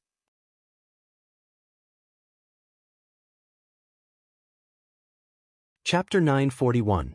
Severance Letter. Observing Qiao Hongxi's hostile glare, Qiao Xian remained calm and composed, her heart filled with a cold detachment. It was understandable that Madame Lady Qiao and the others despised her. After all, they shared blood ties, albeit with a layer of separation between them. But Qiao Hongxi, as her biological brother, had not defended her when Madame Yuezheng declared their disassociation. Instead, he displayed a smug and proud expression. It appeared that he didn't consider her as family. But Qiao Xian realized that she had no true familial connection with the Qiao family, which made things simpler. Soon, the letter of disassociation was written. Madame Yuezheng sneered. If you kneel and kowtow to me now, perhaps I might forgive you. Otherwise, you will never have the opportunity. You are no longer allowed to set foot in the Qiao family, and you must never utter a word about the Qiao family to anyone. If you cause any trouble, the Qiao family will not intervene. Qiao Hongxi seemed concerned that Qiao Xian and Xiao Yunduan might have regrets. Before they could respond to Madame Yuezheng, he handed them the letter. Take it and leave. Remember, you are forbidden from returning to the Qiao family, and you cannot claim any affiliation with us. Qiao Xian glanced at him and smiled. I cannot accept this letter of disassociation. What do you mean? Qiao Hongxi sneered. Regretting your decision? It's too late. Madame Yuezheng and the old master of the Qiao family did not affix their fingerprints to the letter, so I'm concerned that you may go back on your word. Qiao Xian's seemingly casual remark caused an uproar within the Qiao family. How dare you? How unreasonable! But bring me the letter of disassociation, and I will sign it. Madame Yuezheng glared at Qiao Xian, her gaze filled with a desire to inflict harm. She scowled. You certainly hold yourself in high regard. First Madame Qiao sneered as well. She turned to the relative beside her and ordered, Go fetch the old master and inform him that something is amiss at home. Second Mrs. Qiao didn't want to be left behind. Bring second old master here too. Soon, the two Qiao family patriarchs returned to the mansion, their expressions far from pleasant upon seeing Xiao Yunduan and Qiao Xian. Old Master Qiao exuded an air of dignity, even emitting a contemptuous snort through pursed lips. Evidently, Qiao Xian had divulged everything to the servants during their journey. They held no fondness for Qiao Xian and Xiao Yunduan either. However, their overconfidence failed to intimidate Qiao Xian and Xiao Yunduan. Xiao Yunduan spoke. You must be the old master and second old master of the Qiao family. Please sign the contract and provide us with the letter. We shall take our leave. Xiao Yunduan's tone and expression irked the two patriarchs, fueling their annoyance further. It was no wonder the entire family found these two individuals exasperating. They were insufferable. How impolite of you! You don't even know how to address me as uncle. How ill-mannered! Sign it. The second old master sneered. Are you serious? Don't you dare regret this. Qiao Xian retorted. Why would we regret it? Or is it you who regrets? Madame Lady Qiao made the promise, and you lack the filial devotion to honor it.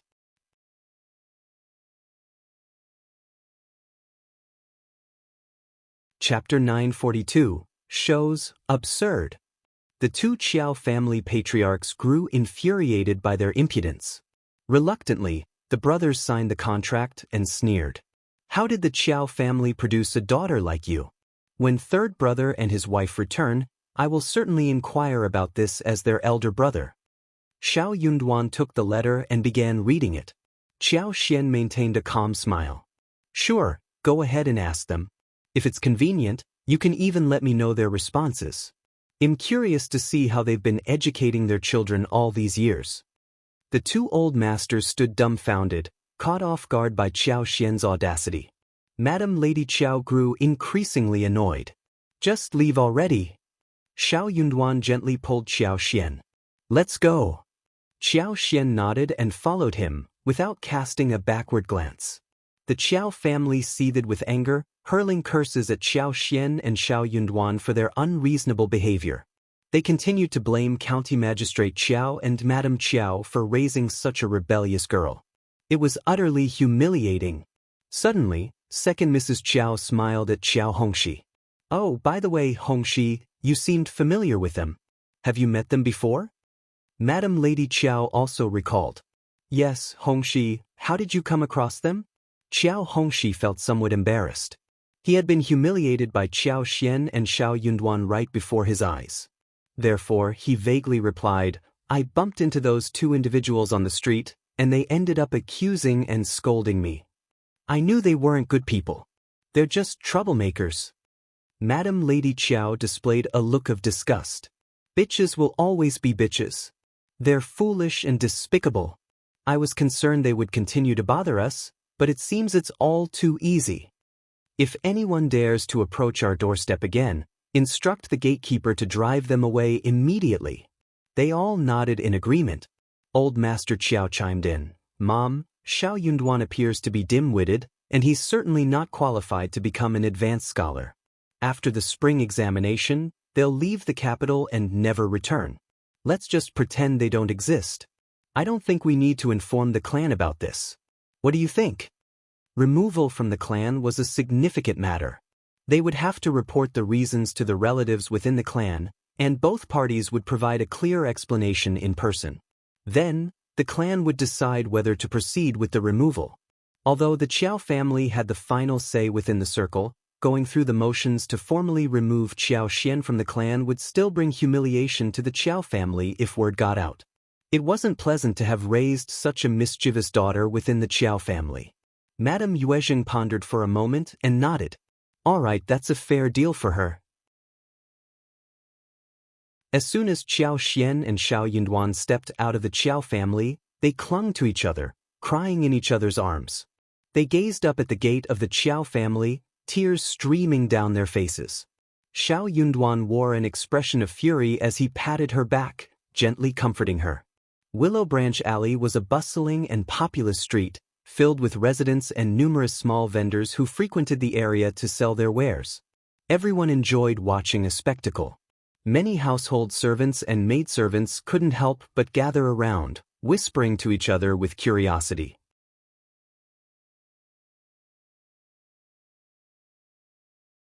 Chapter 943. Bullying Songshi wiped his tears and vented his frustration to the others. He accused the Qiao family of being snobbish and haughty. Their young Madame Qiao, being the daughter of a concubine, and their recommended man, hailing from the countryside, were not regarded highly by the Qiao family. Despite visiting the seniors in the capital for the examination, they were inexplicably humiliated. Young Madame Qiao couldn't bear the grievance and was even slapped twice. She told them to leave and never come back, and she even wrote a letter severing their relationship. Writing such a letter was no easy task, and upon hearing these words, the 10 individuals listening to the commotion gasped collectively. A letter of severance? Did I hear that correctly? Goodness, that's going too far. What happened? Something must have occurred for the Qiao family to do this, right? Hee, we all know what the Qiao family is like. Looking down on a concubine's daughter and son-in-law is not surprising. Exactly, no matter the circumstances, the couple traveled all the way to the capital and didn't even want to be associated with their relatives. They must have been offended in some way. And the Qiao family That's true. The Qiao family's gatekeeper witnessed the whole incident and rushed inside to relay the message. Just as Qiao Xian and Xiao Yunduan were about to leave, Xiao Yunduan held Qiao Xian's hand and they departed. Back at the Qiao family, the gatekeeper hesitated to disturb Madam Lady Qiao, so he reported to First Madam Qiao instead. She sneered, "How audacious they are! They dare to bring ruin to our family. Gather some people and drive them away." Qiao Xian and Xiao Yunduan had barely left when the Qiao family's gatekeeper and 3 or 4 fierce servants rushed out. The onlookers continued to observe the spectacle. Witnessing the menacing expressions of the Qiao family's servants, they exchanged knowing glances among themselves. What else was there to comprehend? TSK, what a bully! It seemed that Qiao Xian's assessment was accurate. As they boarded the wagon, Xiao Yunduan instructed Songshi, who was driving, head to the nearest medical center. Qiao Xian glanced up at him and mustered a smile. The pain in my face has subsided. It'll be fine with just a damp cloth. Xiao Yunduan gently caressed her cheek and spoke in a low, resonant voice. It must still hurt. I never expected Xiao Hongxi to be so heartless. Qiao Xian was his sister, and he couldn't simply treat her with indifference. It wasn't necessary. Furthermore, Qiao Xian, as a married concubine's daughter, posed no threat to him. When he heard the sound of the slap, Xiao Yunduan's heart skipped a beat. He felt an intense urge to retaliate against Qiao Hongxi. He couldn't bear to see his beloved wife being subjected to such cruelty. His emotions oscillated between heartbreak, anger, and guilt. He berated himself for not being strong enough to confront these arrogant individuals. Yet, he took solace in the fact that they had made it this far and were poised to progress further. Qiao Xian smiled, tugging at Xiao Yunduan's sleeve as she spoke sweetly, "Don't worry like this. I truly don't feel much pain. Look at Qiao Hongxi's feeble hands, how strong could he possibly be? Moreover, we aren't at a disadvantage. See, we obtained the letter of severance, and we even staged a scene at the Qiao family's gate. In reality, compared to the letter, this slap means nothing. If it means severing ties with the Qiao family, I can endure even 10 slaps."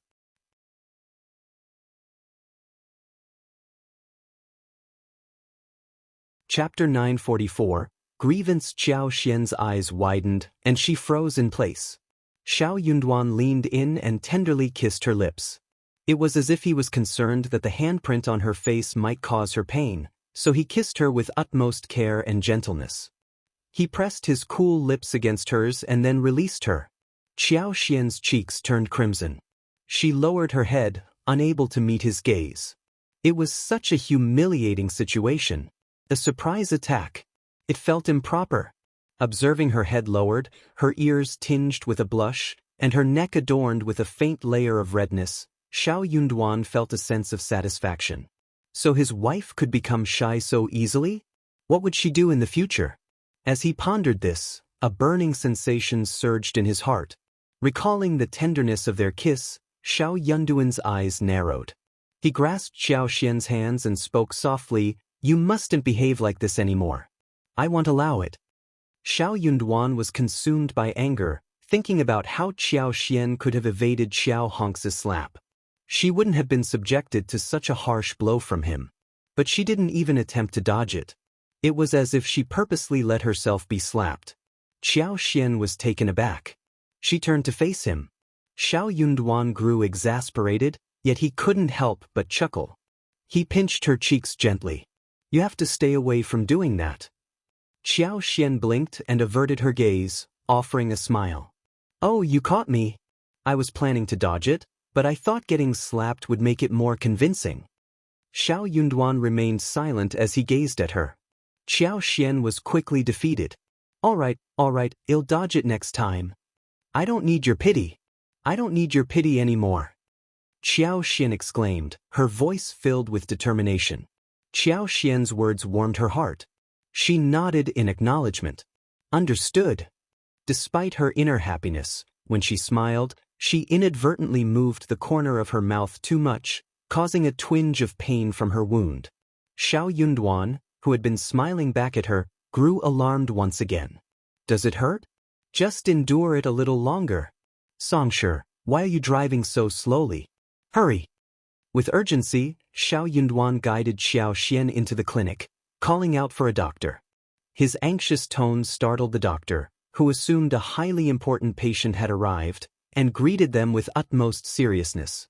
However, upon seeing Xiao Yunduan's request for a diagnosis of Qiao Xian's facial injury, the doctor became tongue-tied.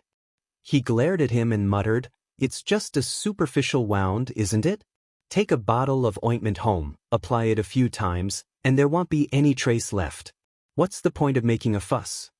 Xiao Yunduan couldn't believe it. Is that really enough? Look at her swollen face. It's a serious injury. Shouldn't you prescribe additional medicine? The doctor glared back. Feeling humiliated, Qiao Xian kicked Xiao Yunduan and spoke to the doctor. "Just ignore him. He's intoxicated and speaking nonsense. Please give us some ointment." Xiao Yunduan was about to say something when Qiao Xian shot him a glare, silencing him. Yet she still felt nervous as she observed Qiao Xian.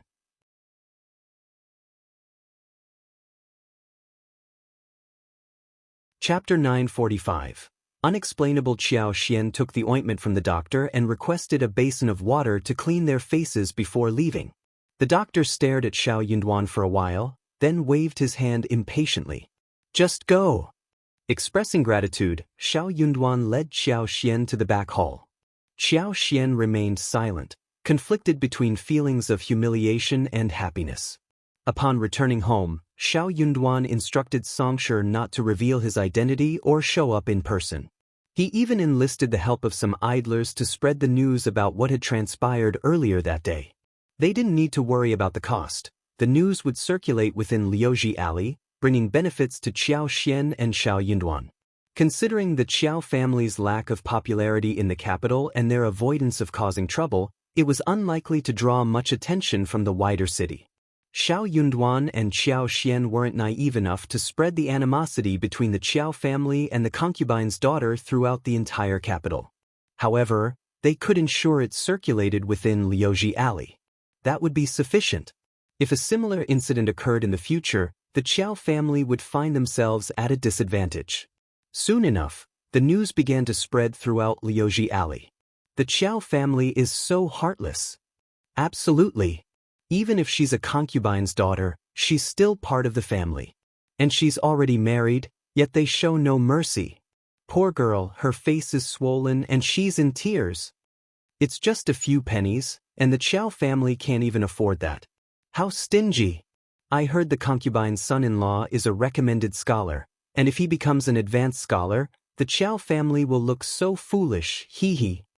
Exactly, we can't let them off the hook just like that. The Qiao family became increasingly frustrated upon hearing the gossip. They're just spreading baseless rumors. What do they know? They're just indulging in idle chatter.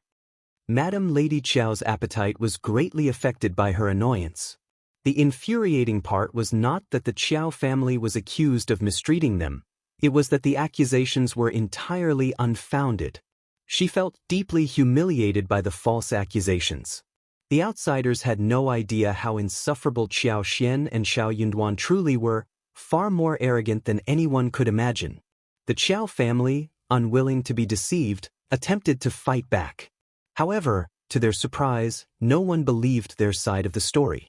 The idea that the concubine's daughter and her husband would be audacious enough to provoke and disrespect the senior members of the Qiao family, even demanding a letter of severance, how preposterous! Were the Qiao family out of their minds? How could they utter such absurd claims? Madam Lady Qiao realized that she had to concoct a convincing narrative. Otherwise, she would appear utterly ridiculous. After all, they were newcomers, and the son-in-law of the Qiao family was preparing for the spring examination. What purpose would they have in provoking the Qiao family? Normally, people would seek their favor to garner support. And to suggest that she had willingly requested the letter of severance? How absurd! Moreover, what about the slap on the concubine's daughter's face? Did she slap herself? The Qiao family found themselves speechless. Aside from vehemently insisting on the truth, they couldn't offer any plausible explanations. We're telling the truth, I swear.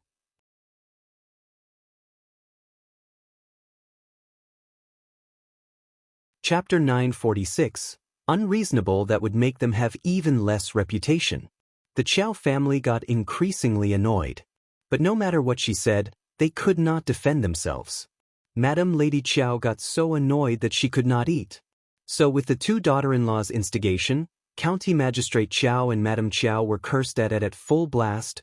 They were considered as so unreliable that Qiao Xian turned out to be such a rebellious person who set up the whole family. Even Qiao Hongxi, as their son, was implicated. Madam Lady Qiao did not even want to speak with him for a few days. The first section of the family and the second section of the family were even more displeased. Qiao Hongxi felt both angry and humiliated.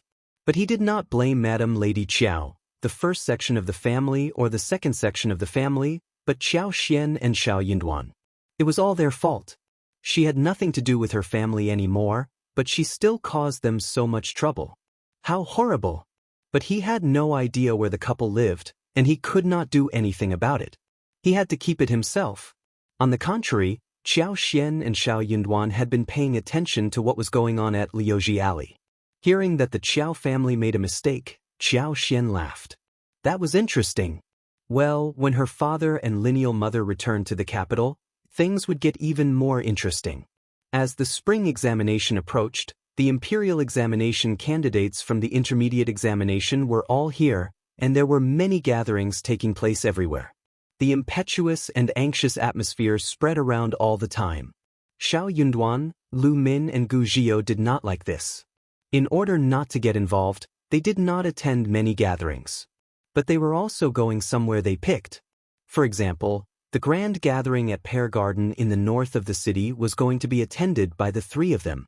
They had thought that it was a very high-profile gathering that involved the essence of knowledge, but the topic went to a different direction. Xiao Yunduan got tired of hearing that. He got up and went away alone. The scenery here was very good.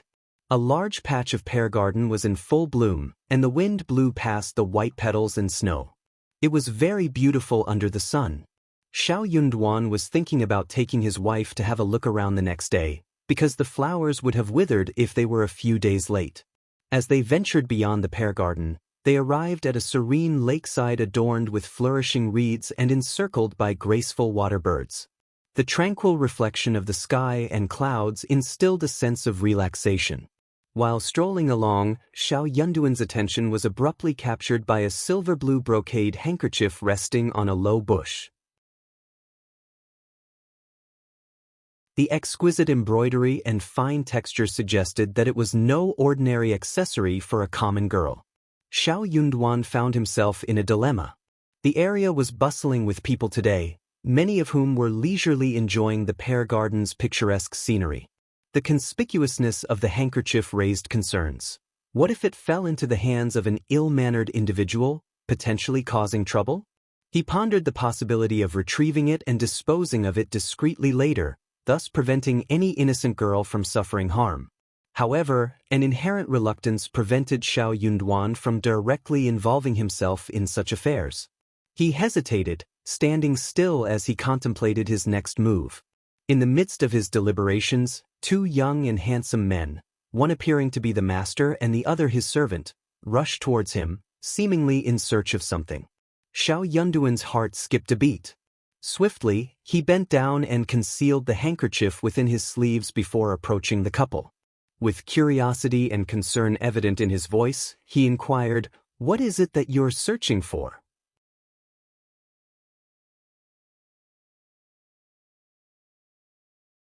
Chapter 947. Handkerchief. The lady and servant appeared startled by Xiao Yunduan's presence.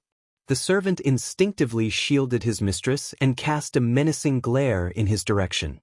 Xiao Yunduan, taken aback, quickly comprehended the situation. These individuals were not handsome men as he initially thought. Rather, they were likely a lady accompanied by her maid. Having spent time with Qiao Xian, who occasionally disguised himself as a man, Xiao Yunduan was well acquainted with women dressed in male attire. He even believed his own wife outperformed the figure before him in masquerading as a man, although she too could not endure close scrutiny. The maid seemed to perceive Xiao Yunduan as a troublemaker, emitting a disdainful snort and fixing him with an aggressive gaze. "None of your business. Step aside." Frowning, Xiao Yunduan felt a sense of revulsion. However, considering the circumstances, a woman and an unfamiliar man of unknown background and character, it was reasonable for them to exercise caution. If the handkerchief truly belonged to this lady, he could return it to her. Xiao Yunduan straightforwardly voiced his intention. "I came across a handkerchief earlier. Could you inform me, where is it? Show it to us immediately." The two maids turned pale, and before Xiao Yunduan could finish his sentence, the maid snapped at him, perceiving a threat in his words. Disgust mounting, Xiao Yunduan retained his composure and calmly replied, "Apologies, but I am unaware of the handkerchief's owner. If it belongs to you, kindly describe its embroidery. If your description matches, I will gladly return it." The maid became furious. "You, The lady interjected, her laughter tinged with intrigue, as she cast an appraising glance in Xiao Yunduan's direction. "Young master, you are quite bold. My handkerchief bears an embroidery of peony flowers, with the word Shan adorning the side. Would you like to verify?" Her final statement clearly carried a playful tone. Without scrutinizing the handkerchief closely, Xiao Yunduan returned it to the lady. "No need, I believe it is yours." He nodded at her and proceeded to depart. "Young master," the lady called out, halting his departure, and chuckled. "Might I inquire about your name, young master? Are you also participating in the spring examination?" Xiao Yunduan paused momentarily, deliberately ignoring her, and walked away swiftly, soon disappearing from their view. The lady, Tian Shanshan, found even greater amusement in the encounter. She chuckled gleefully, her beautiful phoenix eyes reflecting her genuine interest. She murmured to herself, "This person is quite intriguing." It's rare to encounter such an interesting and well-mannered young master. The handkerchief was crafted from palace-grade incense figurine, a material discernible to anyone, even those unaware of its significance. Its embroidery exemplified exquisite artistry, requiring several days for even the most skilled embroiderers to complete. Being a recommended man, Xiao Yunduan possessed astuteness. He could discern that the person owning such a handkerchief undoubtedly hailed from an exceptional family. If the handkerchief were to be found in someone else's possession, it would pose a significant inconvenience.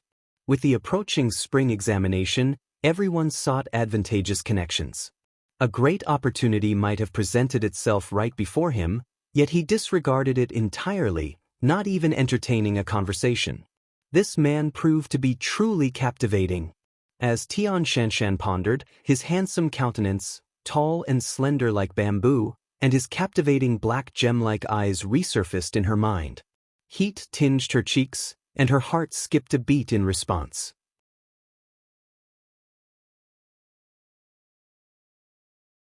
Chapter 948. Not fighting. A shy smile graced Tian Shanshan's face. Fu, perplexed by the situation, breathed a sigh of relief. It's a good thing he understood, or else we would have given him a lesson. Indeed, Tian Shanshan replied, glancing at Fu and chuckling. Let's not speak of that again. Isn't he handsome, well-mannered, kind-hearted, and knowledgeable? Taken aback, Fu turned to Tian Shanshan, her eyes widened as she stuttered, "Miss, you can't be." Tian Shanshan blushed, but maintained her composure.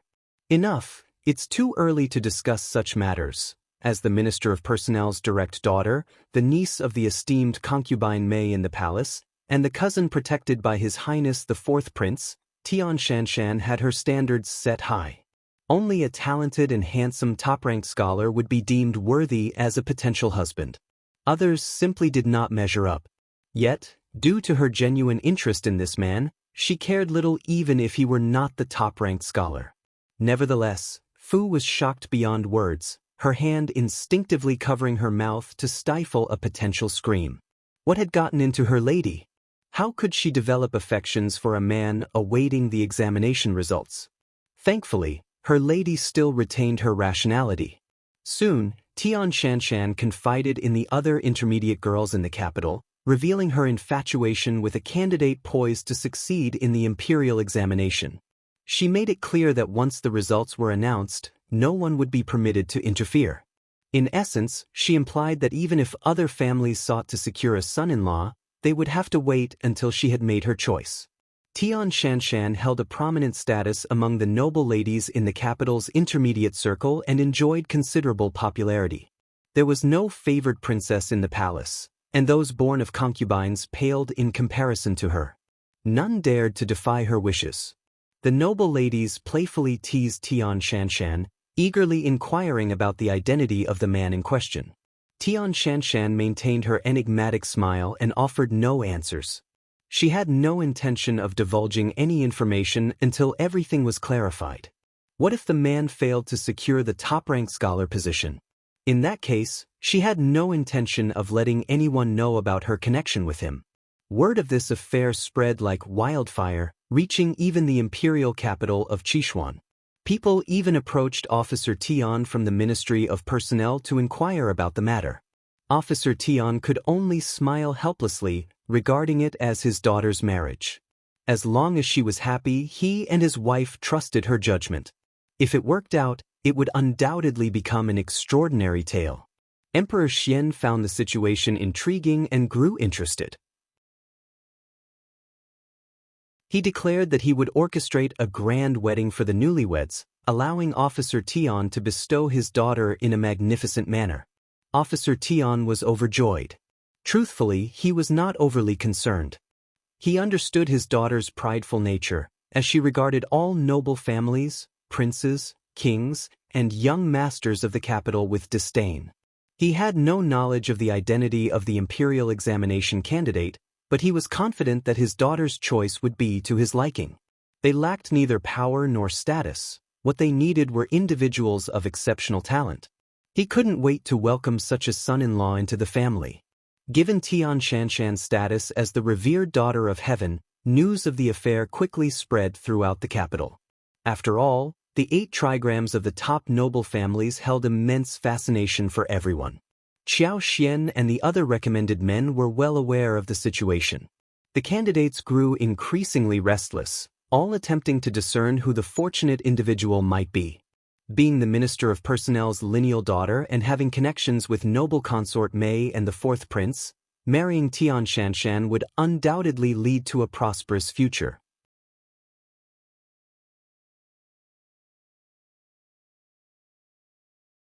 Chapter 949.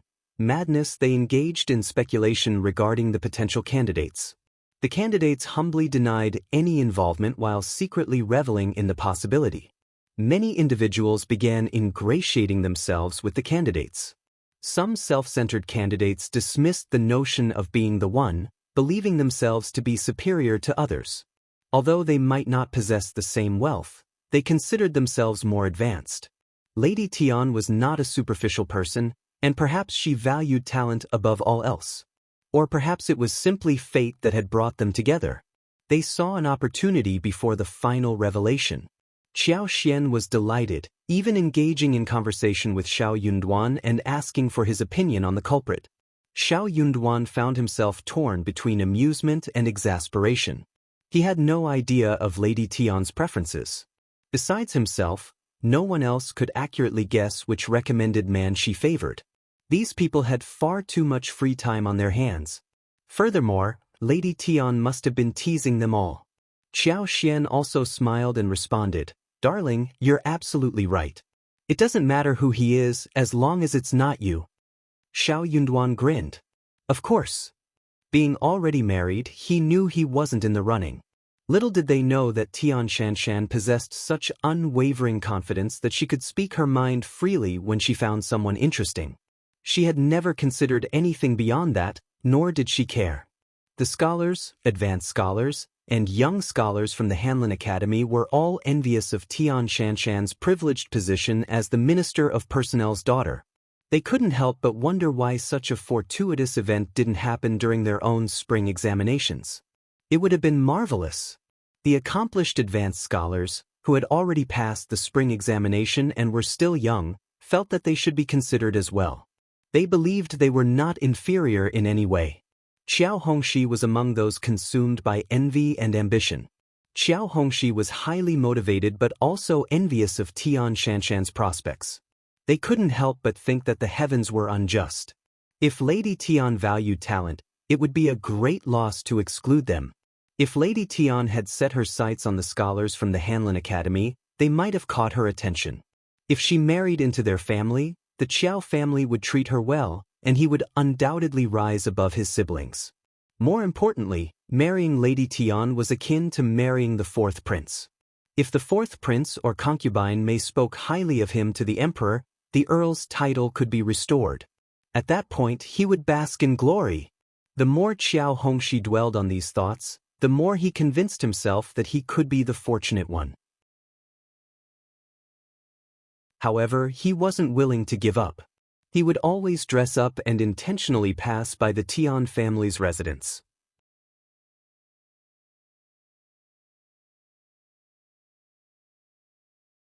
Chapter 950. 1 in a million they would pretend to pass by or go shopping, hoping to coincidentally encounter the lady of the Tian family. Lady Tian was still available and he still had a chance. However, Qiao Hongxi became increasingly annoyed as she noticed many people aimlessly loitering around the Tian family's residence. She recognized some of them. It was exasperating. They acted as if they didn't know each other. Noble families, princes, kings, and even monarchs laughed at them behind their backs, mocking their attempts to reach beyond their station and surpass their own worth. They went to great lengths to make it happen. How humiliating! Elder Miss, with her proud nature, would never fall for their schemes. Soon, the time for the spring examination arrived. The sky was clear, without a cloud for miles. The sun shone brightly, and a gentle breeze blew, refreshing without causing heat. It was the perfect time. In the middle of the night, Qiao Xian, Li Xia, and Li Qiao stood outside the courtyard, watching as Xiao Yunduan boarded the wagon. As the wagon driven by Songshi departed, it soon disappeared around the corner of the alley. Qiao Xian wasn't particularly superstitious, but in this moment, she clasped her hands together and began to pray. Amitabha. Xiao Yunduan had become a disciple of a master and had acquired valuable professional books and records from the Xie family for reference. He was already exceptionally talented. However, at this moment, Qiao Xian, who had always been confident in him, began to doubt herself. After all, this was the spring examination. It was much more challenging than the college entrance examination. 1 in a million. Even if he was 1 in a million, success depended on luck. Young madam, our fifth master is incredibly capable. He will definitely make it. Yes, our fifth master is the provincial champion. Li Xia and Li Qiao tried to console Qiao Xian. Qiao Xian smiled. Though they were just words, they were comforting. She felt a bit relieved. All right, let's go home and wait for the good news. Her husband was the provincial champion and exceptionally talented.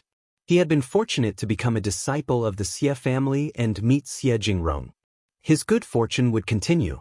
9 days passed quickly as they awaited the intermediate results. When Xiao Yunduan returned home, Qiao Xian couldn't sit still during the journey. She was too nervous to ask him anything. On the other hand, Xiao Yunduan appeared calm. Despite looking tired, he took Qiao Xian's hands and smiled gently at her. Darling, I should have done well. Being an advanced scholar should be within reach. Suddenly, Qiao Xian understood the situation. She nodded with a bright smile. Yes, young Master Xie spoke highly of my husband's knowledge, and we're all anticipating good news. There will be good news. Qiao Xian raised her eyebrows and smiled. You should write a letter to the Qiao family and share the good news with them. Xiao Yunduan chuckled. That's a great idea. The two of them chatted and laughed, and gradually, Qiao Xian began to relax.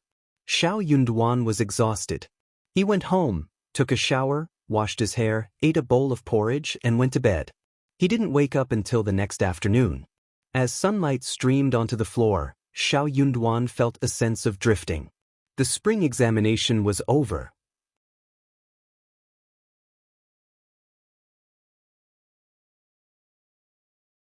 Chapter 951, Self-Awareness in the Evening. Qiao Xian prepared a nourishing feast for Xiao Yunduan.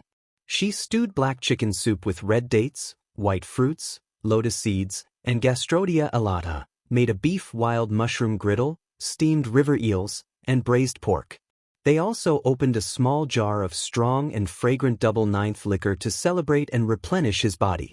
Even the most accomplished individuals would feel nervous and anxious in such a high-pressure test environment. After enduring the ordeal, everyone felt exhausted and drained. They needed some replenishment. The delicious food brought a sense of contentment to Xiao Yunduan as he looked at Qiao Xian. There was nothing more satisfying than a home-cooked meal with its familiar taste after a challenging competition. Gathered together as a family, with warm lighting, even the idle chatter became a source of great satisfaction in the world. The next day, Lu Min and Gu Zhio came to visit together. Although they had rested for a day, they still appeared weary. Their faces showed signs of fatigue, with dark circles under their eyes from lack of rest. The couple greeted Qiao Xian with a smile, addressing her as Mrs. Qiao. Qiao Xian sensed their anxiety, as if they lacked confidence in their performance on the examination. She didn't dwell on it and invited them to stay for lunch, hoping they could sit down and chat with Xiao Yunduan. She went to make the necessary preparations. During their conversation, Lu Min and her husband seemed to be in a better mood after lunch. Their smiles grew wider. Qiao Xian couldn't help but ask Xiao Yunduan about the 8 trigrams. Xiao Yunduan chuckled. It should be fine, but it depends on the examiner. Qiao Xian sighed. Yes, it all depends on the examiner. Unlike the college entrance examination, where there were standardized answers, points, and clear steps, here it was different. The outcome relied on whether the essays appealed to the taste of the examiners, and that element was subject to luck. However, if the essay was written with steadiness, it was unlikely to be faulted. There was a chance for Xiao Yunduan to become an intermediate advanced scholar, but his exact ranking was uncertain. After taking a few days of rest at home, Xiao Yunduan decided to accompany Qiao Xian as they ventured out. There were numerous gatherings among the candidates, but Xiao Yunduan, Lu Min, and Gu Zhiyou were not interested in participating, so they chose not to attend. The couple set out towards the outskirts of the capital together. Xiao Yunduan wanted to keep his wife company since he had no other pressing matters to attend to. Unfortunately, luck was not on their side, as they unexpectedly ran into Qiao Hongxi once again. Both parties fell into an awkward silence. They were about to ignore each other and continue enjoying the scenery on their boat when Qiao Hongxi refused to let them be. He sneered and said, "Leaving as soon as you see me? Feeling guilty, are you?" Qiao Xian replied, "Who are you?" "It's you." Qiao Hongxi grew even more irritated. He sneered at Xiao Yunduan, saying, "Why are you so arrogant? The rankings will be released soon. Are you confident that you'll make it to the intermediate level?" Xiao Yunduan smiled. "I have no idea." "Ha!" Qiao Hongxi became even more smug. "At least you're self-aware about your abilities."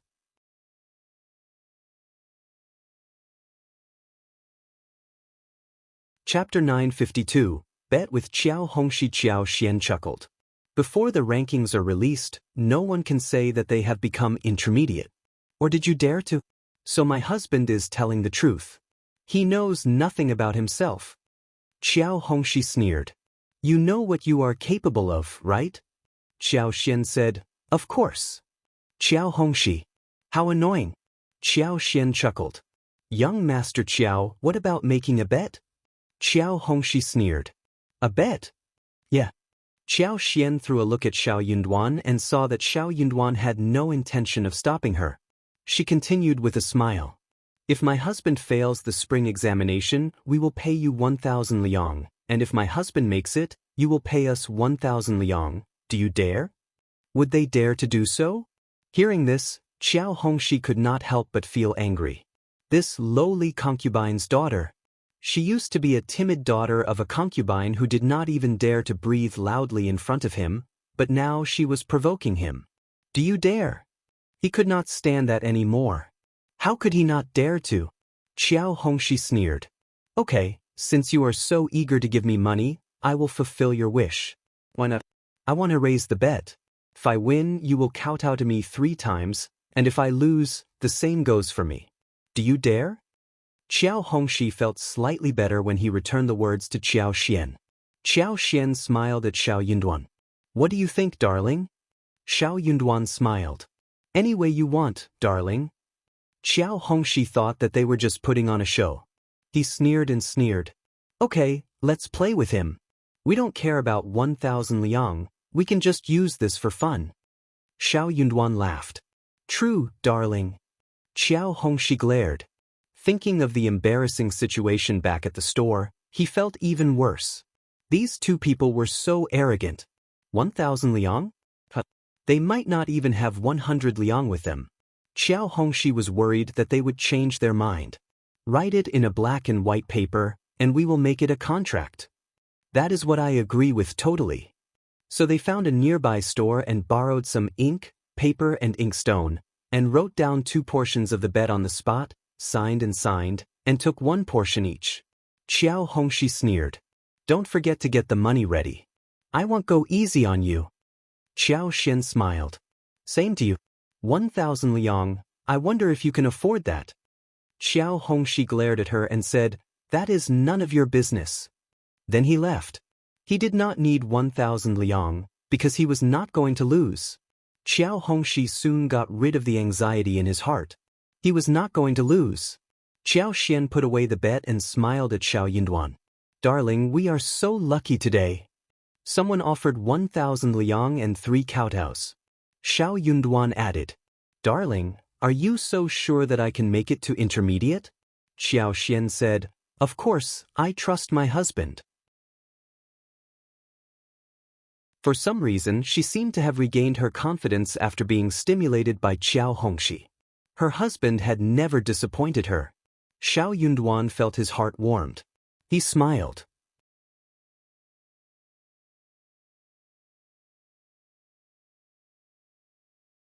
Chapter 953. Lucky it was bustling in the capital. The tea houses, wine stores, and streets were abuzz with discussions about the spring examination of the year. The names of many popular candidates had already become well known. One particular piece of news that gained significant attention was the announcement by the Minister of Personnel's daughter that she was seeking a husband. It quickly became a hot topic of conversation. Meanwhile, the candidates themselves appeared increasingly confident as the exam progressed. Finally, the long-awaited moment arrived, the release of the results.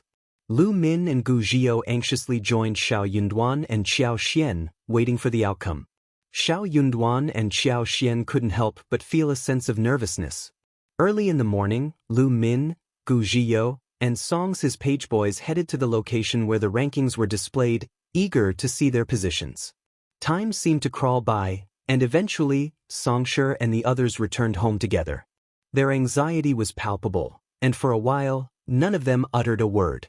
However, beneath their apprehensive expressions, they all wore hopeful smiles. Lu Min couldn't contain her excitement and grabbed her page boy. Did you make it to the intermediate level? Nod if you did. The page boy responded with an enthusiastic nod and a silly grin. Gu Zhio inquired, Are the 3 of us in the intermediate level? The 3 page boys nodded incessantly.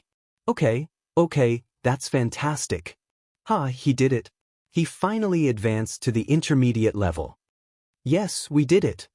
The servants knelt down and bowed, congratulating them. Finally, they could articulate their joy. Qiao Xian let out a sigh of relief, beaming as he handed red packets to Songshi and the others. They were all filled with immense joy.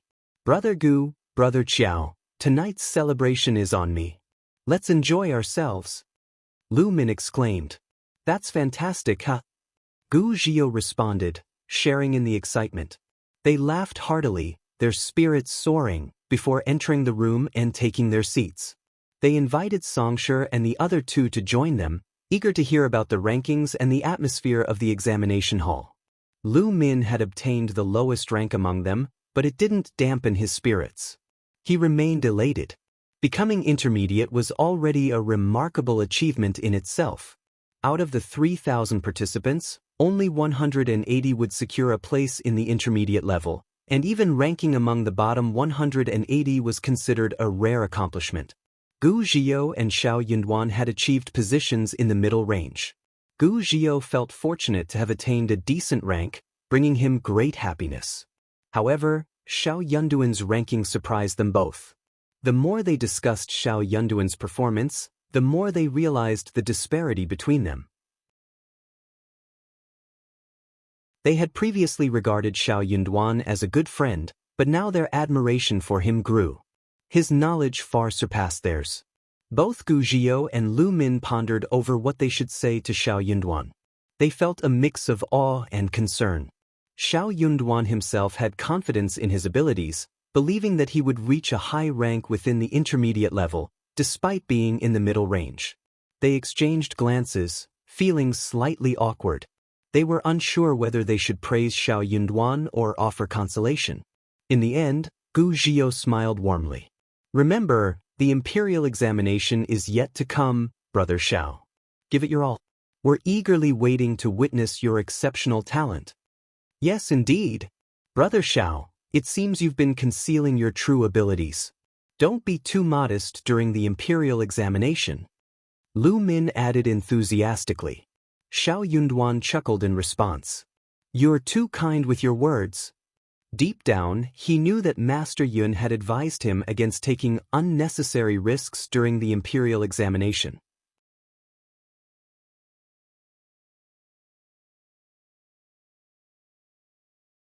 Chapter 954. Various meanings because the stakes were too high, and it truly depended on the examiner's mind whether they were talented or not. Only the standard ones, with one or two slightly outstanding highlights, and most importantly, the examiner could not find any mistakes, so they could be stable. He was going to put on a good show during the imperial examination. Xiao Yunduan agreed deeply and bore that in mind. More importantly, after Master Yun's teachings and his own hard work, as well as the precious materials he got from the Xie family, he had made great progress. He was totally capable of making this examination work with an easy base, and he could make whatever articles he wanted. After the gathering, it was already afternoon when they saw off Lu Min and Gu Zhio. Qiao Xian and Xiao Yunduan exchanged a look at each other and smiled. They were both smiling brightly under the bright sun. "Darling, I have really become an advanced scholar." Xiao Yunduan took hold of Qiao Xian and put his hands on her shoulders, as his eyes sparkled. "I will keep my promise, just wait and see." Qiao Xian's lips were raised as she smiled brightly. She was in high spirits. She opened her mouth and wanted to say something, but did not know what to say. In the end, she nodded at him with a smile. Xiao Yunduan chuckled and took her into his arms. He was still feeling emotional inwardly. He had made it. He had lived up to her parents', family and ancestors' wishes, and his years of hard work had been justified. He did not care what position he was going to get. He believed that his wife would know that he only had her in his heart after he became an officer, and that he would not change his mind. It was time for them to become a real couple. She should not turn him down again, right? Xiao Yunduan felt so proud when he saw the beautiful woman in his arms and the name on the list. He was the luckiest man in the whole world. It was a day filled with heightened emotions. Laughter, tears, and even madness could be witnessed throughout the capital as news of the intermediate rankings spread like wildfire. That night, families experienced contrasting emotions. Some reveled in joy and confidence, dreaming of achieving even greater success in the upcoming imperial examination. Others, with tears staining their faces, sighed and found it difficult to sleep. The shame of their performance lingered, and they could no longer face their fellow competitors. They awaited the day they could return to their hometowns, hoping to gather the strength to fight again in 3 years, or else abandon their pursuits. Such was the cruelty experienced when thousands of soldiers and horses crossed a narrow bridge. The imperial examination was scheduled to take place 3 days after the release of the rankings. Despite its significance, the atmosphere leading up to the examination was notably different. After all, even if one ranked last in the imperial examination, they would still carry the title. Most people were well aware of their position within the competitive intermediate field. Only those who were exceptionally ambitious or those who had already achieved advanced status remained motivated to establish their reputation in the intermediate examination. Prior to the imperial examination, Qiao Xian and Xiao Yunduan decided to seek financial debt from Hongxi. The reason? Gambling debts.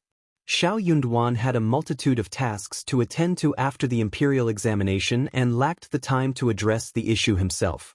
Moreover, being an official, it would be inconvenient for him to handle such matters personally.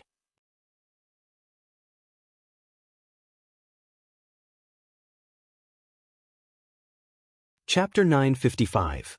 The Qiao family. The following day, just as it was nearing time for work at Hanlin Academy, the couple intercepted Qiao Hongxi at the entrance. Qiao Hongxi appeared visibly annoyed, and the entire Qiao family seemed to be in a state of boredom. Due to Xiao Yunduan and Qiao Xian's previous actions within the Qiao family, many relatives were eager to witness Xiao Yunduan's embarrassment, hoping it would provide County Magistrate Qiao and his wife with an opportunity to return home and scold him. Consequently, numerous members of the Qiao family awaited the examination results with skepticism. The entire family was convinced that Xiao Yunduan had not succeeded. However, Qiao Xian herself refused to believe it. How could someone like him become an intermediate advanced scholar? Were this year's questions exceptionally easy? One relative questioned. Even a broken clock is right twice a day, another scoffed. What a ridiculous notion. How could someone like him possibly reach the intermediate level? I doubt it. He lacks manners, ethics, and morality. He is not worthy of any recognition. The elders of the Qiao family felt a bitter sense of resentment and annoyance. Nevertheless, they could only vent their frustrations verbally. Regardless of their boldness, they would never dare to report the matter. To question the fairness of the imperial court was no trifling matter, and causing trouble could lead to their own ruin. In the end, they consoled themselves with a thought. He is fortunate not to have become an official.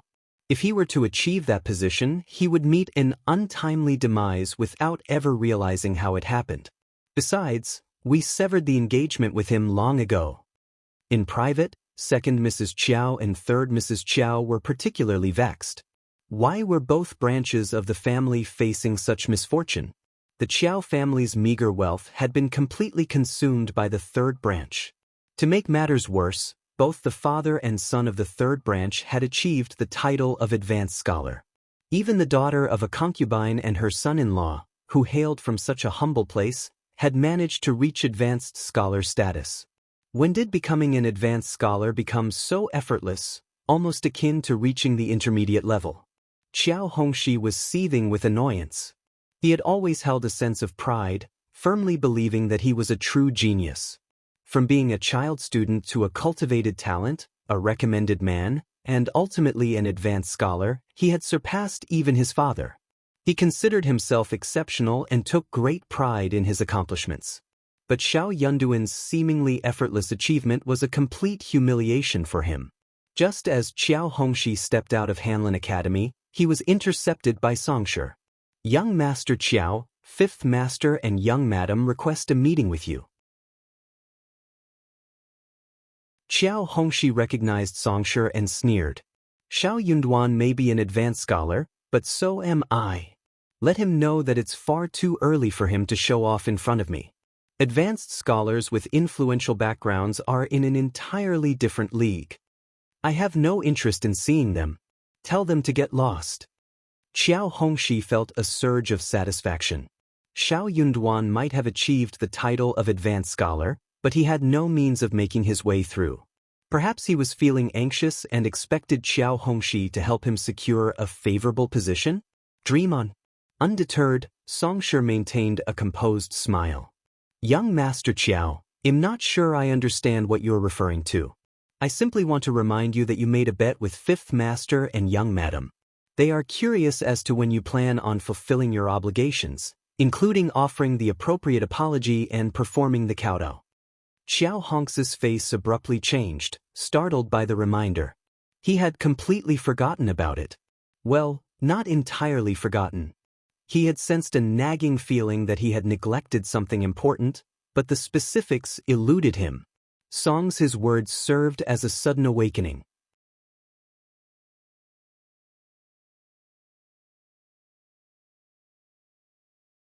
Chapter 956. Debt with Qiao Hongxi. Infuriated, Qiao Hongxi sneered. What's the rush? I haven't reneged on my promise. Get out of here. Songshi maintained his calm smile. Young Master Qiao, it would be best if you accompany me to meet our old master and young madam. Otherwise, it wouldn't look very good if I were to show up at Hanlin Academy with the bet tomorrow. Xiao Yunduan and Qiao Xian had informed him about the arrangement. Qiao Hongxi stiffened, his anger rising. How dare you? His smile widened. Why not? Debts should always be repaid. Qiao Hongxi cursed inwardly and glared at Songshi. Let's go. He had no choice but to comply. If Songshi truly appeared at Hanlin Academy with the bet, he would be left humiliated before his colleagues. Qiao Hongxi prided himself on his knowledge and advancement, but many secretly harbored jealousy and ostracized him. If they were to learn of this situation, his situation would only worsen. Meanwhile, Qiao Xian and Xiao Yunduan had secured a private room at a nearby tea house, not far from Hanlin Academy. They were happily sipping tea and engaged in lively conversation. Witnessing this, Qiao Hongxi's fury intensified. How could that lowly concubine's daughter deserve such treatment? Young Master Qiao, please have a seat. When do you plan on fulfilling your end of the bet? Qiao Xian wasn't the same person she used to be, nor was she the concubine's daughter who had been restrained by the Qiao family. Therefore, she harbored no fear of Qiao Hongxi's dark glare or twisted expression. Qiao Hongxi knew he couldn't show his face in the next life if it were up to her. Upon hearing her words, Qiao Hongxi sneered. Why are you so worried? Haven't you seen money before? Qiao Xian maintained her smile. Yes, I have seen money before, but the money won from the bet holds a different significance. It is clearly stated in black and white, young Master Qiao. Just say the word, or else we'll have to go to Hanlin Academy to collect it ourselves. You. Qiao Hongxi's expression darkened. Where was he going to find 1,000 liang? His monthly salary at Hanlin Academy was a mere 10 liang, and he had no means of earning extra income. 5 liang had to be paid to the intermediate every month, leaving him with only 5 liang.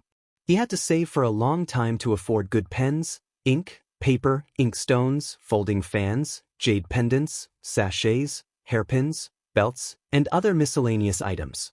It was only through his parents' occasional financial support that he could indulge in these exquisite and beautiful things. Every time he received money, he would prioritize buying these beautiful items. Additionally, he often had to attend various social events, leaving him with no money to spare. Moreover, how dare a lowly concubine's daughter threaten him? He had no intention of giving them any money. Why, that was merely a joke and you took it seriously. Don't forget that I am your elder brother by blood. Our parents will be returning soon, and you should think about how to explain this to them. Qiao Hongxi snorted. There were no outsiders present, and he was merely being shameless. Qiao Xian found it inconvenient that there were no cell phones in this era to record such situations. People like him should be recorded for all to see. She wanted to reveal his true nature to the world. Xiao Yunduan spoke calmly. Officer Qiao and Madam Qiao can go to the capital, but that has nothing to do with us. You wrote the letter yourself, and the senior members of the Qiao family have signed it. You cannot simply back out now. Qiao Xian's smile persisted. What about you? Do you want us to return the money to you at Hanlin Academy, or to the Qiao family? Or perhaps you would like to report us to the governmental office? If you find any errors, ads pop up, ads redirect, broken links, non-standard content, etc., please let us know reports so we can fix it as soon as possible.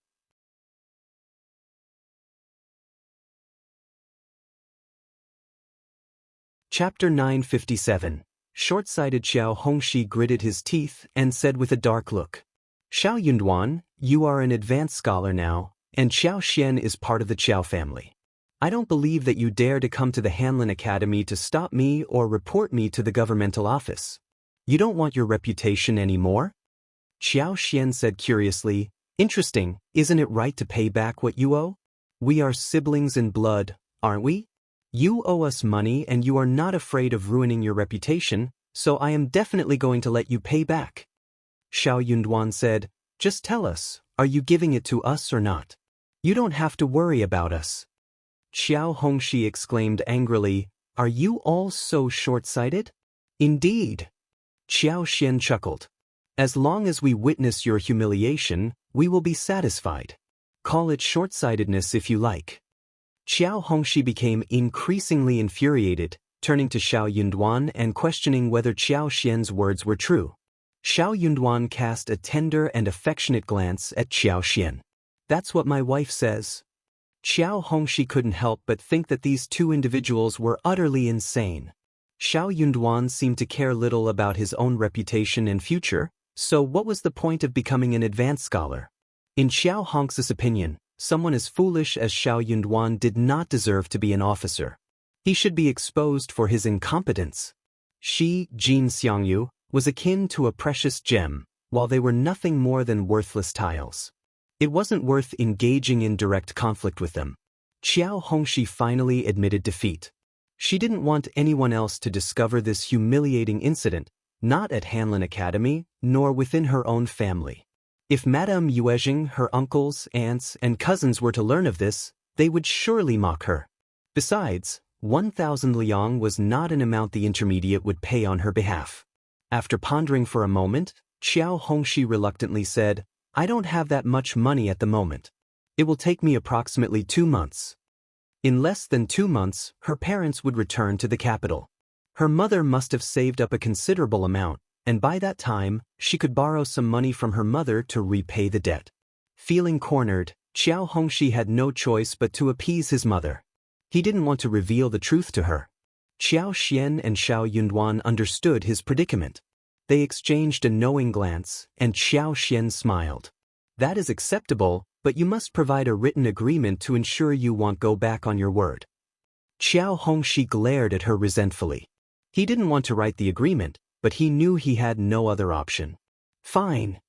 As for the remaining 3 kowtows, can we proceed now? There's no need to delay, right? Qiao Xian suggested. Qiao Hongxi flushed with anger. You insolent girl, don't push it too far. Xiao Yunduan gave him a cold stare. My wife is the spouse of an advanced scholar. Qiao Hongxi, show some respect, or I won't hold back. To curse at his wife and hit him for no reason, what else could Xiao Yunduan do? Qiao Hongxi panted heavily, glaring at the couple. He had never experienced such humiliation before. And the fact that he had brought it upon himself made Qiao Hongxi almost feel like he was going to cough up blood. What on earth was wrong with him? Why did he say something so foolish? Qiao Xian was in high spirits. She finally had someone to stand up for her. Let's see if you dare to go back on your word. Qiao Hongxi, your dark secrets are still in our possession, so I suggest you show some respect. If you're unwilling to perform the kowtows, we can negotiate further. If you find any errors, ads pop up, ads redirect, broken links, non-standard content, etc., please let us know reports so we can fix it as soon as possible.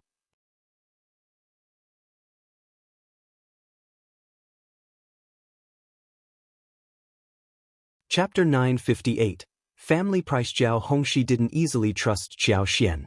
To him, Qiao Xian was like a demon. Instead of feeling relieved, he grew even more cautious and asked, What are your intentions? Qiao Xian chuckled, knowing she wasn't naive. My idea is simple. 1,000 liang for 1 head, and 3,000 liang for 3 heads, so you don't have to kowtow 3 times. Qiao Hongxi was speechless. Xiao Yunduan coughed and covered his mouth, a smile of indulgence on his face. When did his wife become so greedy? But he liked it. The Qiao family was extremely poor, and his wife had struck the jackpot.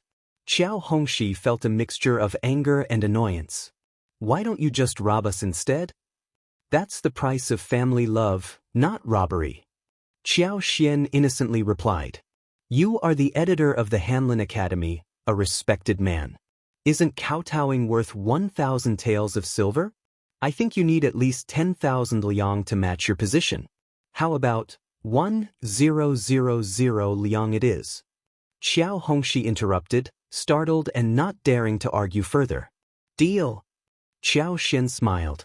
Okay, let's put it in writing. Qiao Hongxi grumbled as he started to write. He signed the paper and left angrily. As he walked out of the tea house, he staggered and nearly fell. He looked up at the sunlight, feeling dizzy and overwhelmed with a sense of loss. Regret, 4,000 liang had slipped through his fingers. The loss of 4,000 liang hit him hard, causing him to shiver with heartache. He had never held such a large sum of money before. Even when his parents secretly provided him with financial support, it was always in smaller amounts, like 700, 800, 400, or 500. But now, they were offered 4,000 liang. He wondered if his mother had any more money. If not, no, he was determined to have his share. Meanwhile, Qiao Xian continued to laugh gleefully as she put away the paper. Darling, we are so fortunate. Luck is on our side. Xiao Yunduan felt a surge of happiness seeing her smile. Thanks to your luck, my dear. He was simply riding on her good fortune. Qiao Xian beamed. Darling, now that you have become an advanced scholar, what do you plan to do? If you want to stay in the capital, we can consider looking at some suburban land. Although the prices are higher in the capital, with 4,000 liang, we should be able to buy a sizable plot.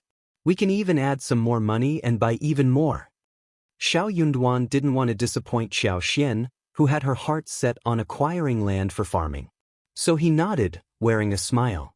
Qiao Xian felt twice as elated at the thought of the Qiao family gifting her such a substantial sum, which she could use to purchase land. In Tian Shanshan's room at the Ministry of Person, she sat at a round table covered with an exquisitely embroidered tablecloth, engrossed in reading the imperial list.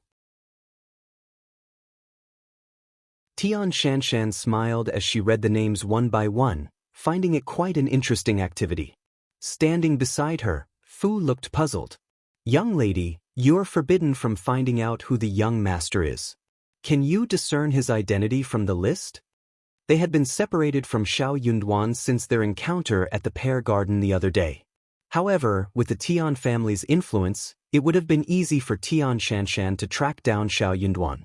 But she chose not to. She dismissed the idea of searching for him within her own household.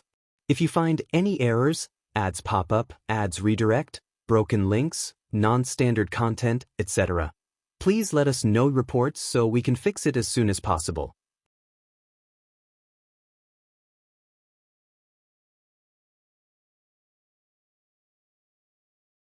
Chapter 959. Wait and see. Tian Shanshan glanced at Fu and chuckled.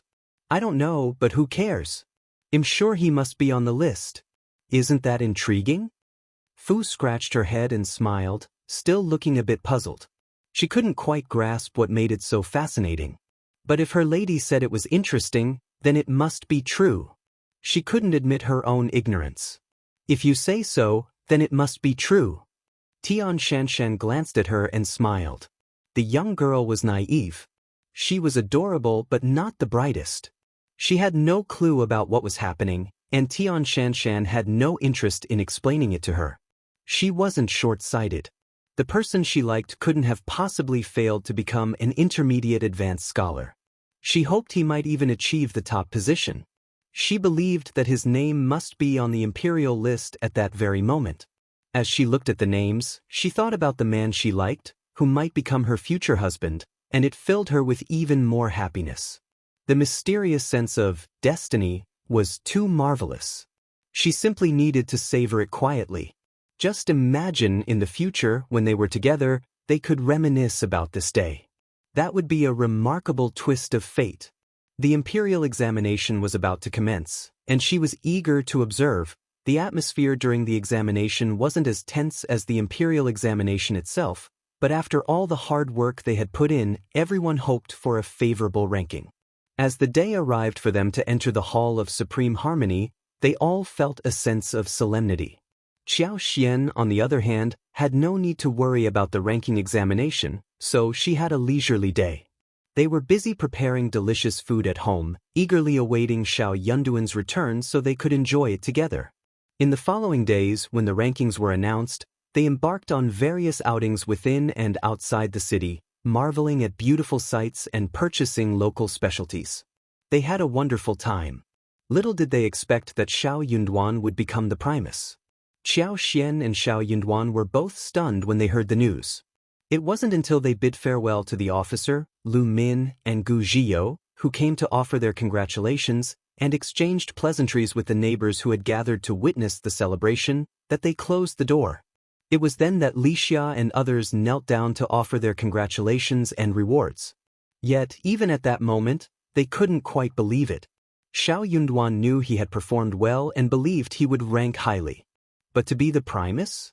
That was beyond his expectations. Even now, he was still in a state of disbelief. Qiao Xian was taken aback. "Darling, I have become the wife of the primus? Oh my God, I am the wife of the primus." Xiao Yunduan chuckled and took her in his arms, twirling her around. "Yes, you are the one and only Mrs. Primus, the first in 3 years." Qiao Xian couldn't help but burst into laughter. Xiao Yunduan held her hands. "From now on, there will be even greater achievements, all for you. a bright smile spread across Qiao Xian's face. The two of them exchanged a glance and felt an overwhelming sense of joy. However, within the Ministry of Personnel, chaos ensued. The day before the results were announced, Tian Shanshan sketched Xiao Yunduan's face and asked her father to find out if the primus was indeed the same man she had in mind. Tian Shanshan was skilled in various arts such as playing the zither, chess, calligraphy, and painting. With her remarkable memory, she could vividly depict Xiao Yunduan's appearance on paper. If you find any errors, ads pop up, ads redirect, broken links, non-standard content, etc., please let us know reports so we can fix it as soon as possible.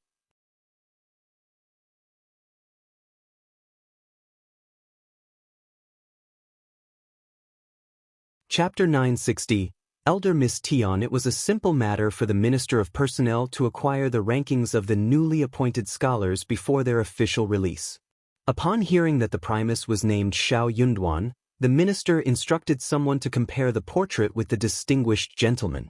As Elder Miss words reached their ears, the servants immediately understood the situation. After confirming that it was indeed the same person, they hurriedly made their way to the Tian family to deliver the momentous news. Word quickly spread. It turned out that the man who had captured Elder Miss' attention had become the primus. Elder Miss Tian, you have excellent taste. It's a match made in heaven. Destiny. Destiny.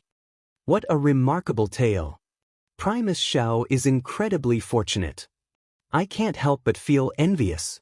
Xiao Yunduan's name swiftly circulated throughout the capital, making him the fastest and most revered primus in the history of the Qin dynasty. Understandably, many people sought to uncover his background. Before long, the issue surfaced. Primus Xiao was already married, and his wife had accompanied him to the capital for the examination, standing by his side. This revelation left everyone stunned. They were speechless. Whenever the imperial examination candidates arrived in the capital, the focus was solely on the candidates themselves. No one cared about their marital status or the presence of their spouse. The situation gave rise to numerous divorces. The idea of a wife accompanying her husband to the capital for the examination was unheard of and highly unusual. Women were not accustomed to such extensive travel, and few men were willing to undertake such a long journey with their wives. However, fate seemed to have played a role. Oh my, Primus Xiao is already married. This is... In my opinion, Primus Xiao's family cannot be compared to Elder Miss from the Ministry of Personnel.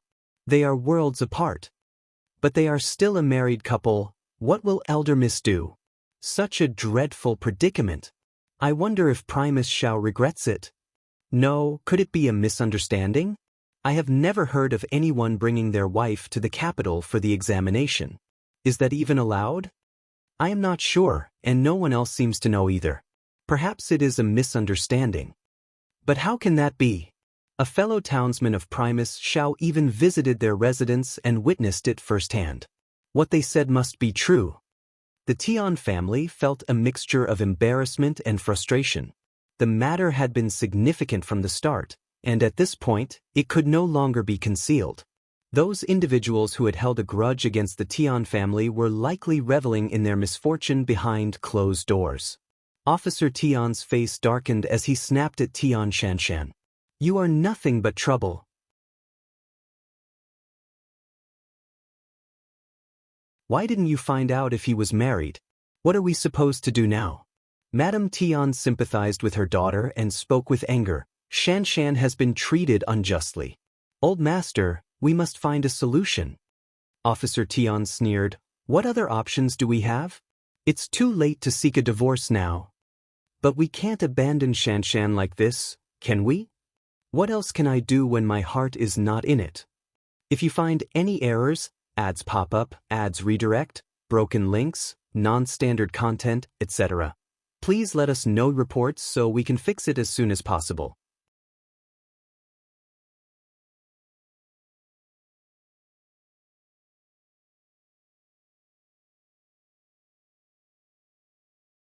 Her words infused Madame Tian and Officer Tian with renewed determination and confidence.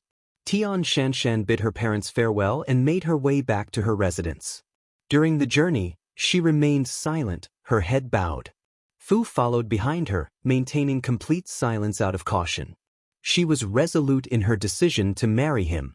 She had not only fallen in love with him, but she also refused to endure such humiliation. As the direct daughter of the Minister of Personnel, she was one of the most remarkable noble ladies in the capital. She couldn't bear such disgrace when it came to marriage.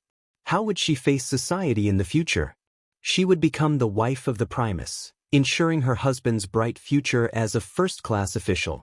With the support of her father, brothers, cousins, and noble concubine, accomplishing this would be a straightforward task. If you find any errors, ads pop up, ads redirect, broken links, non-standard content, etc., please let us know reports so we can fix it as soon as possible.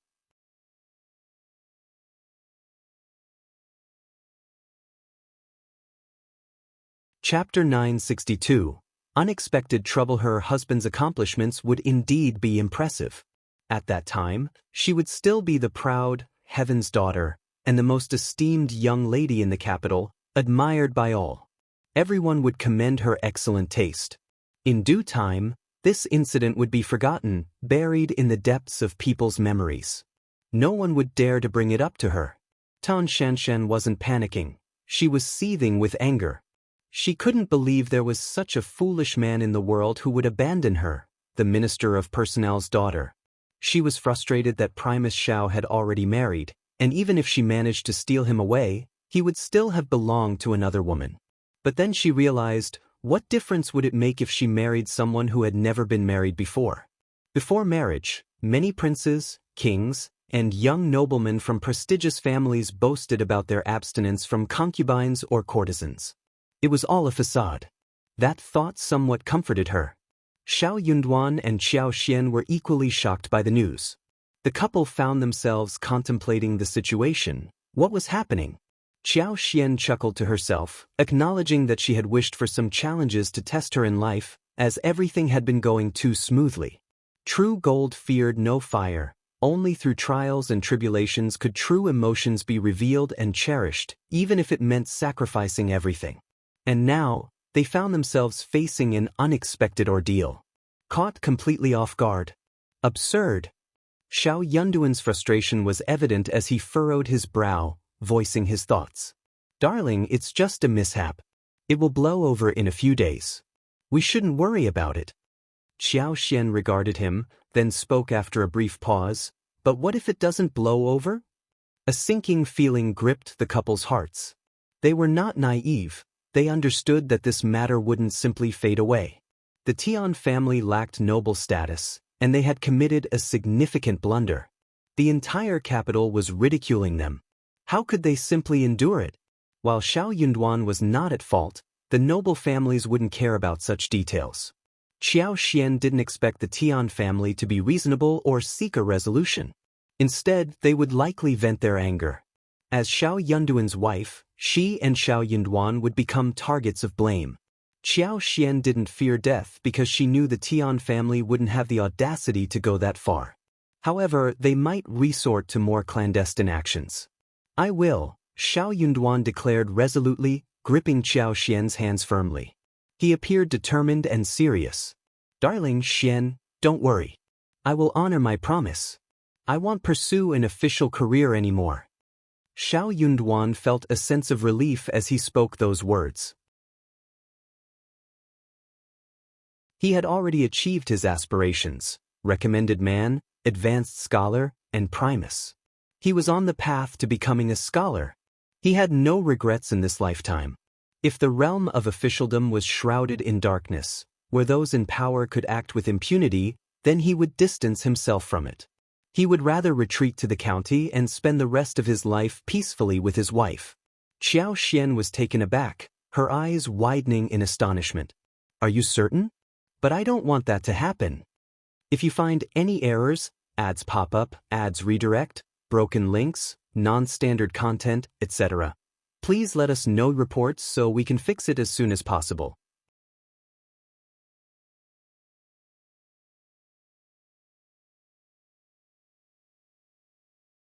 Chapter 963. When did you see her? He didn't want to abandon his ambitions and return to his hometown after achieving the title of Primus. Qiao Xian shared the same sentiment. She didn't want him to have any regrets in the future. We aren't the ones at fault, so why should we bear the consequences? It's too early to make decisions. Let's observe the situation for now, Qiao Xian suggested. Xiao Yunduan smiled and agreed. You're right. We're not there yet. Let's wait and see. But in being honest with you, Qiao Xian's heart felt a mix of sweetness and bitterness. She held his hands tightly and whispered, we can discuss this later. I don't want to be separated from you either. She didn't want to be apart from him. Good, then I have nothing to fear. Xiao Yunduan embraced her warmly. Qiao Xian laughed but suddenly let out a scream, standing upright and looking up at him. Lady Tian has fallen for you, hasn't she? Xiao Yunduan sensed something was amiss, but he hesitantly nodded. I believe so. When did you meet her? Qiao Xian asked, her tone filled with curiosity. What? Considering the rumors, Lady Tian must be proud and arrogant. It's unlikely that she fell for you just from a distance. Something must have happened that captivated her, something she deemed special. She could sense that you were destined for greatness, which is why she said those things. But how do you know her? Xiao Yunduan inquired. Qiao Xian paused, wearing a bitter expression. I don't know either. Xiao Yunduan felt unsettled. Qiao Xian's bitterness turned into suspicion. Xiao Yunduan grew anxious and held Qiao Xian's hands firmly. Darling, trust me, I will never. He suddenly recalled the encounter in the pear garden during the intermediate examination. Qiao Xian, who had been staring at him, couldn't help but give him a reproachful look, feeling a twinge of jealousy. Go on. Xiao Yunduan felt a headache coming on and was torn between amusement and frustration. He proceeded cautiously, Darling, please don't be angry. I just remembered, I might have met her before, but I didn't do anything. We merely had a chance encounter. Qiao Xian maintained an unwavering gaze, indicating her disbelief. I stumbled upon a handkerchief. Why did you pick it up? How could you do that? I didn't. I felt that if those items were picked up by someone with ill intentions, it wouldn't be good for the girl. We were gathered in the pear garden, and many candidates were waiting for the examination. My heart softened, and I picked up the brocade handkerchief. Shortly after, a couple of maids and servants dressed as men appeared, seemingly searching for something. They caught sight of me. Xiao Yunduan spilled everything in one go, speaking earnestly. His words flowed so smoothly that it was evident he wasn't fabricating the story. I only exchanged a few words with her, I swear. If I had known it would cause such trouble, I wouldn't have been so meddlesome. I shouldn't have returned the handkerchief to them. I should have burned it and disposed of it. Darling, please don't be angry. It's just my speculation. The Tian family may not be the master and servant. He genuinely had no idea. Qiao Xian felt a tinge of annoyance and playfully pinched him. It's your fault for being curious. Besides this incident, is there anything else? No. Xiao Yunduan shook his head. If you find any errors, ads pop up, ads redirect, broken links, non-standard content, etc., please let us know reports so we can fix it as soon as possible.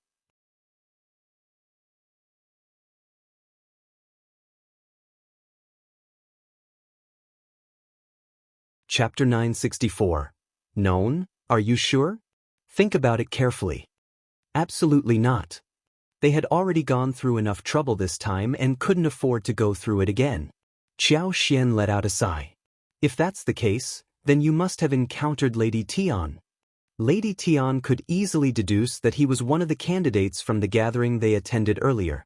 And he had recognized her as a woman disguised as a man, but he had no interest in her whatsoever, which would be quite intriguing for proud noble ladies. However, at that time, Lady Tian might not have genuinely wanted to marry him. After all, an ordinary candidate in the imperial examination wouldn't capture the attention of a top-tier noble lady. He had to stand out. He needed to be at the very top of the Primus rankings at the very least. That was why Lady Tian had declared that no one should compete with her once the imperial examination results were announced. She wanted first pick. It was clear as day who she intended to choose. If Xiao Yunduan topped the Primus rankings, she would have chosen him. Otherwise, she would have made a mockery out of it. After all, she was one of the most prestigious noble ladies in the capital and could have her pick among the advanced scholars. No one would dare to refuse her. How could she know if the man who became the Primus was the same man she had encountered that day? It wouldn't be difficult for the Tian family to find out the truth. But what irritated Xiao Xian was that they should have verified if he was already married. Why did they have to create so much trouble? But now, the news had spread to everyone. They both felt incredibly embarrassed. In the evening, Lu Min and Gu Zhio came to offer their condolences to Qiao Xian and Xiao Yunduan. Qiao Xian and Xiao Yunduan expressed their gratitude, but they also informed Lu Min and Gu Zhio that they planned to stay home for the next few days and didn't need any further visits. They didn't want to trouble others or involve them in their predicament. Lu Min and Gu Zhio sighed. Brother Xiao, sister-in-law, don't worry. This will blow over in a few days. We'll stay at the inn and avoid going out. If you need any help, just let Songshi know, and we'll be there for you. We might not be able to do much, but we can run errands or assist in any way possible. Xiao Yunduan expressed his gratitude for their kind offer. 2 days later was the auspicious day according to the zodiac, and the celebratory banquet was scheduled for 2 days after that. Once that day arrived, they would meet the emperor, attend the banquet, and then the official appointment would be announced. In other words, if they could make it through the next 2 days, everything would be fine. For the next 2 days, the couple decided to seclude themselves at home and avoid receiving any visitors. Xiao Yunduan believed that his fellow students would understand the sensitivity of the situation and likely refrain from visiting him during such an awkward time. They would probably keep their distance. That night, they didn't sleep well, but their hearts felt strangely closer. They became each other's pillar of support and solace, finding strength and motivation in their mutual devotion. The next morning, to their surprise, the Qiao family paid them a visit. And they were all there, present and accounted for. Madam Lady Qiao, Old Master Qiao, Second Old Master and his wife, and Qiao Hongxi, accompanied by a few male and female servants, arrived in 2 large carts with over 10 people. As they entered the yard and house, the space became noticeably crowded. Madam Lady Qiao and the other members of the Qiao family gazed at the couple with a mix of complex emotions in their eyes. There was a sense of disbelief, as if they couldn't fully accept the situation, yet there was also a trace of gloating satisfaction. If you find any errors, ads pop up, ads redirect, broken links, non-standard content, etc., please let us know reports so we can fix it as soon as possible.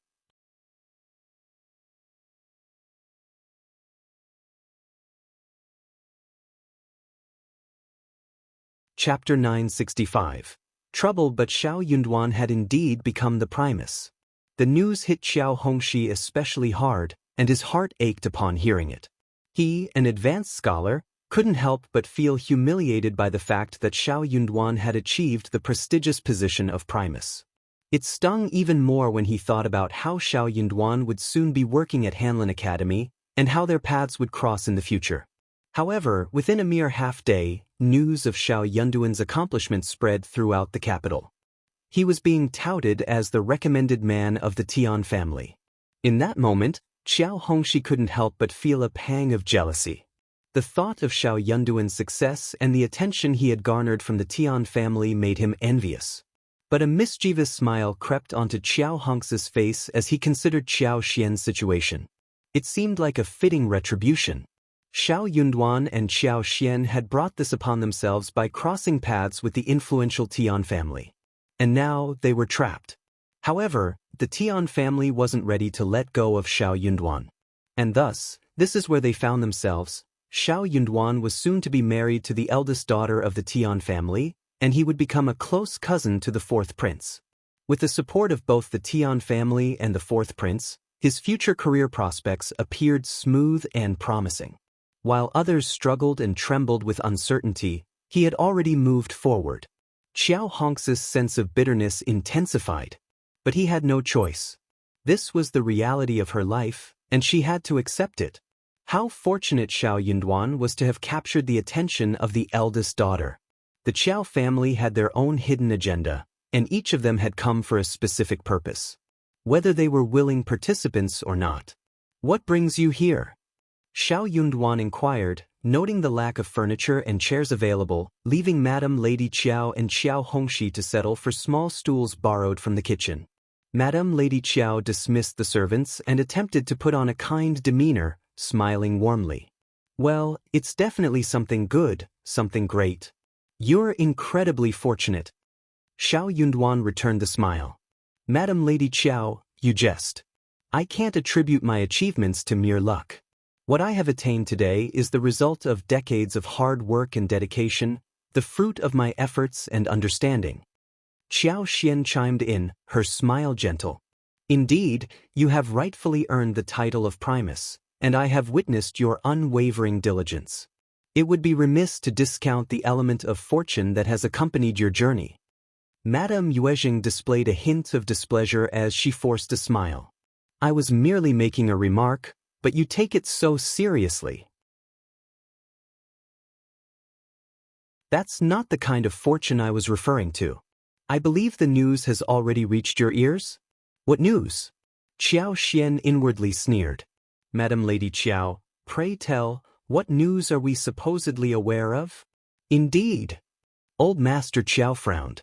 "Xian, how can you speak to your grandmother in such a manner?" Before Qiao Xian could retort, Xiao Yunduan interjected, "Old Master Qiao, if I may, kindly address my wife as Madame Xiao. Shall I submit the termination letter to the appropriate governmental office?" Qiao Xian aimed to provoke them further and struck with precision. "Yes, the termination letter has been meticulously drafted, signed, and sealed. Are you suggesting a change of heart? How shameless! You think you can curry favor with my husband once he ascends to the rank of intermediate primus? Dream on. You! How dare you!" "Silence!" The members of the Qiao family grew incensed, their faces flushed with anger. Qiao Hongxi could no longer contain his frustration and sneered. "So what? One primus every 3 years. There are countless others who are destitute." Qiao Xian taunted, "Oh? Are you looking down on the position of primus? Well, you certainly won't be able to attain it. You! If you find any errors, ads pop up, ads redirect, broken links, non-standard content, etc., please let us know reports so we can fix it as soon as possible." You're tuning in to the Wandering Hero YouTube channel. Don't forget to subscribe and join us on this journey to catch the most captivating stories.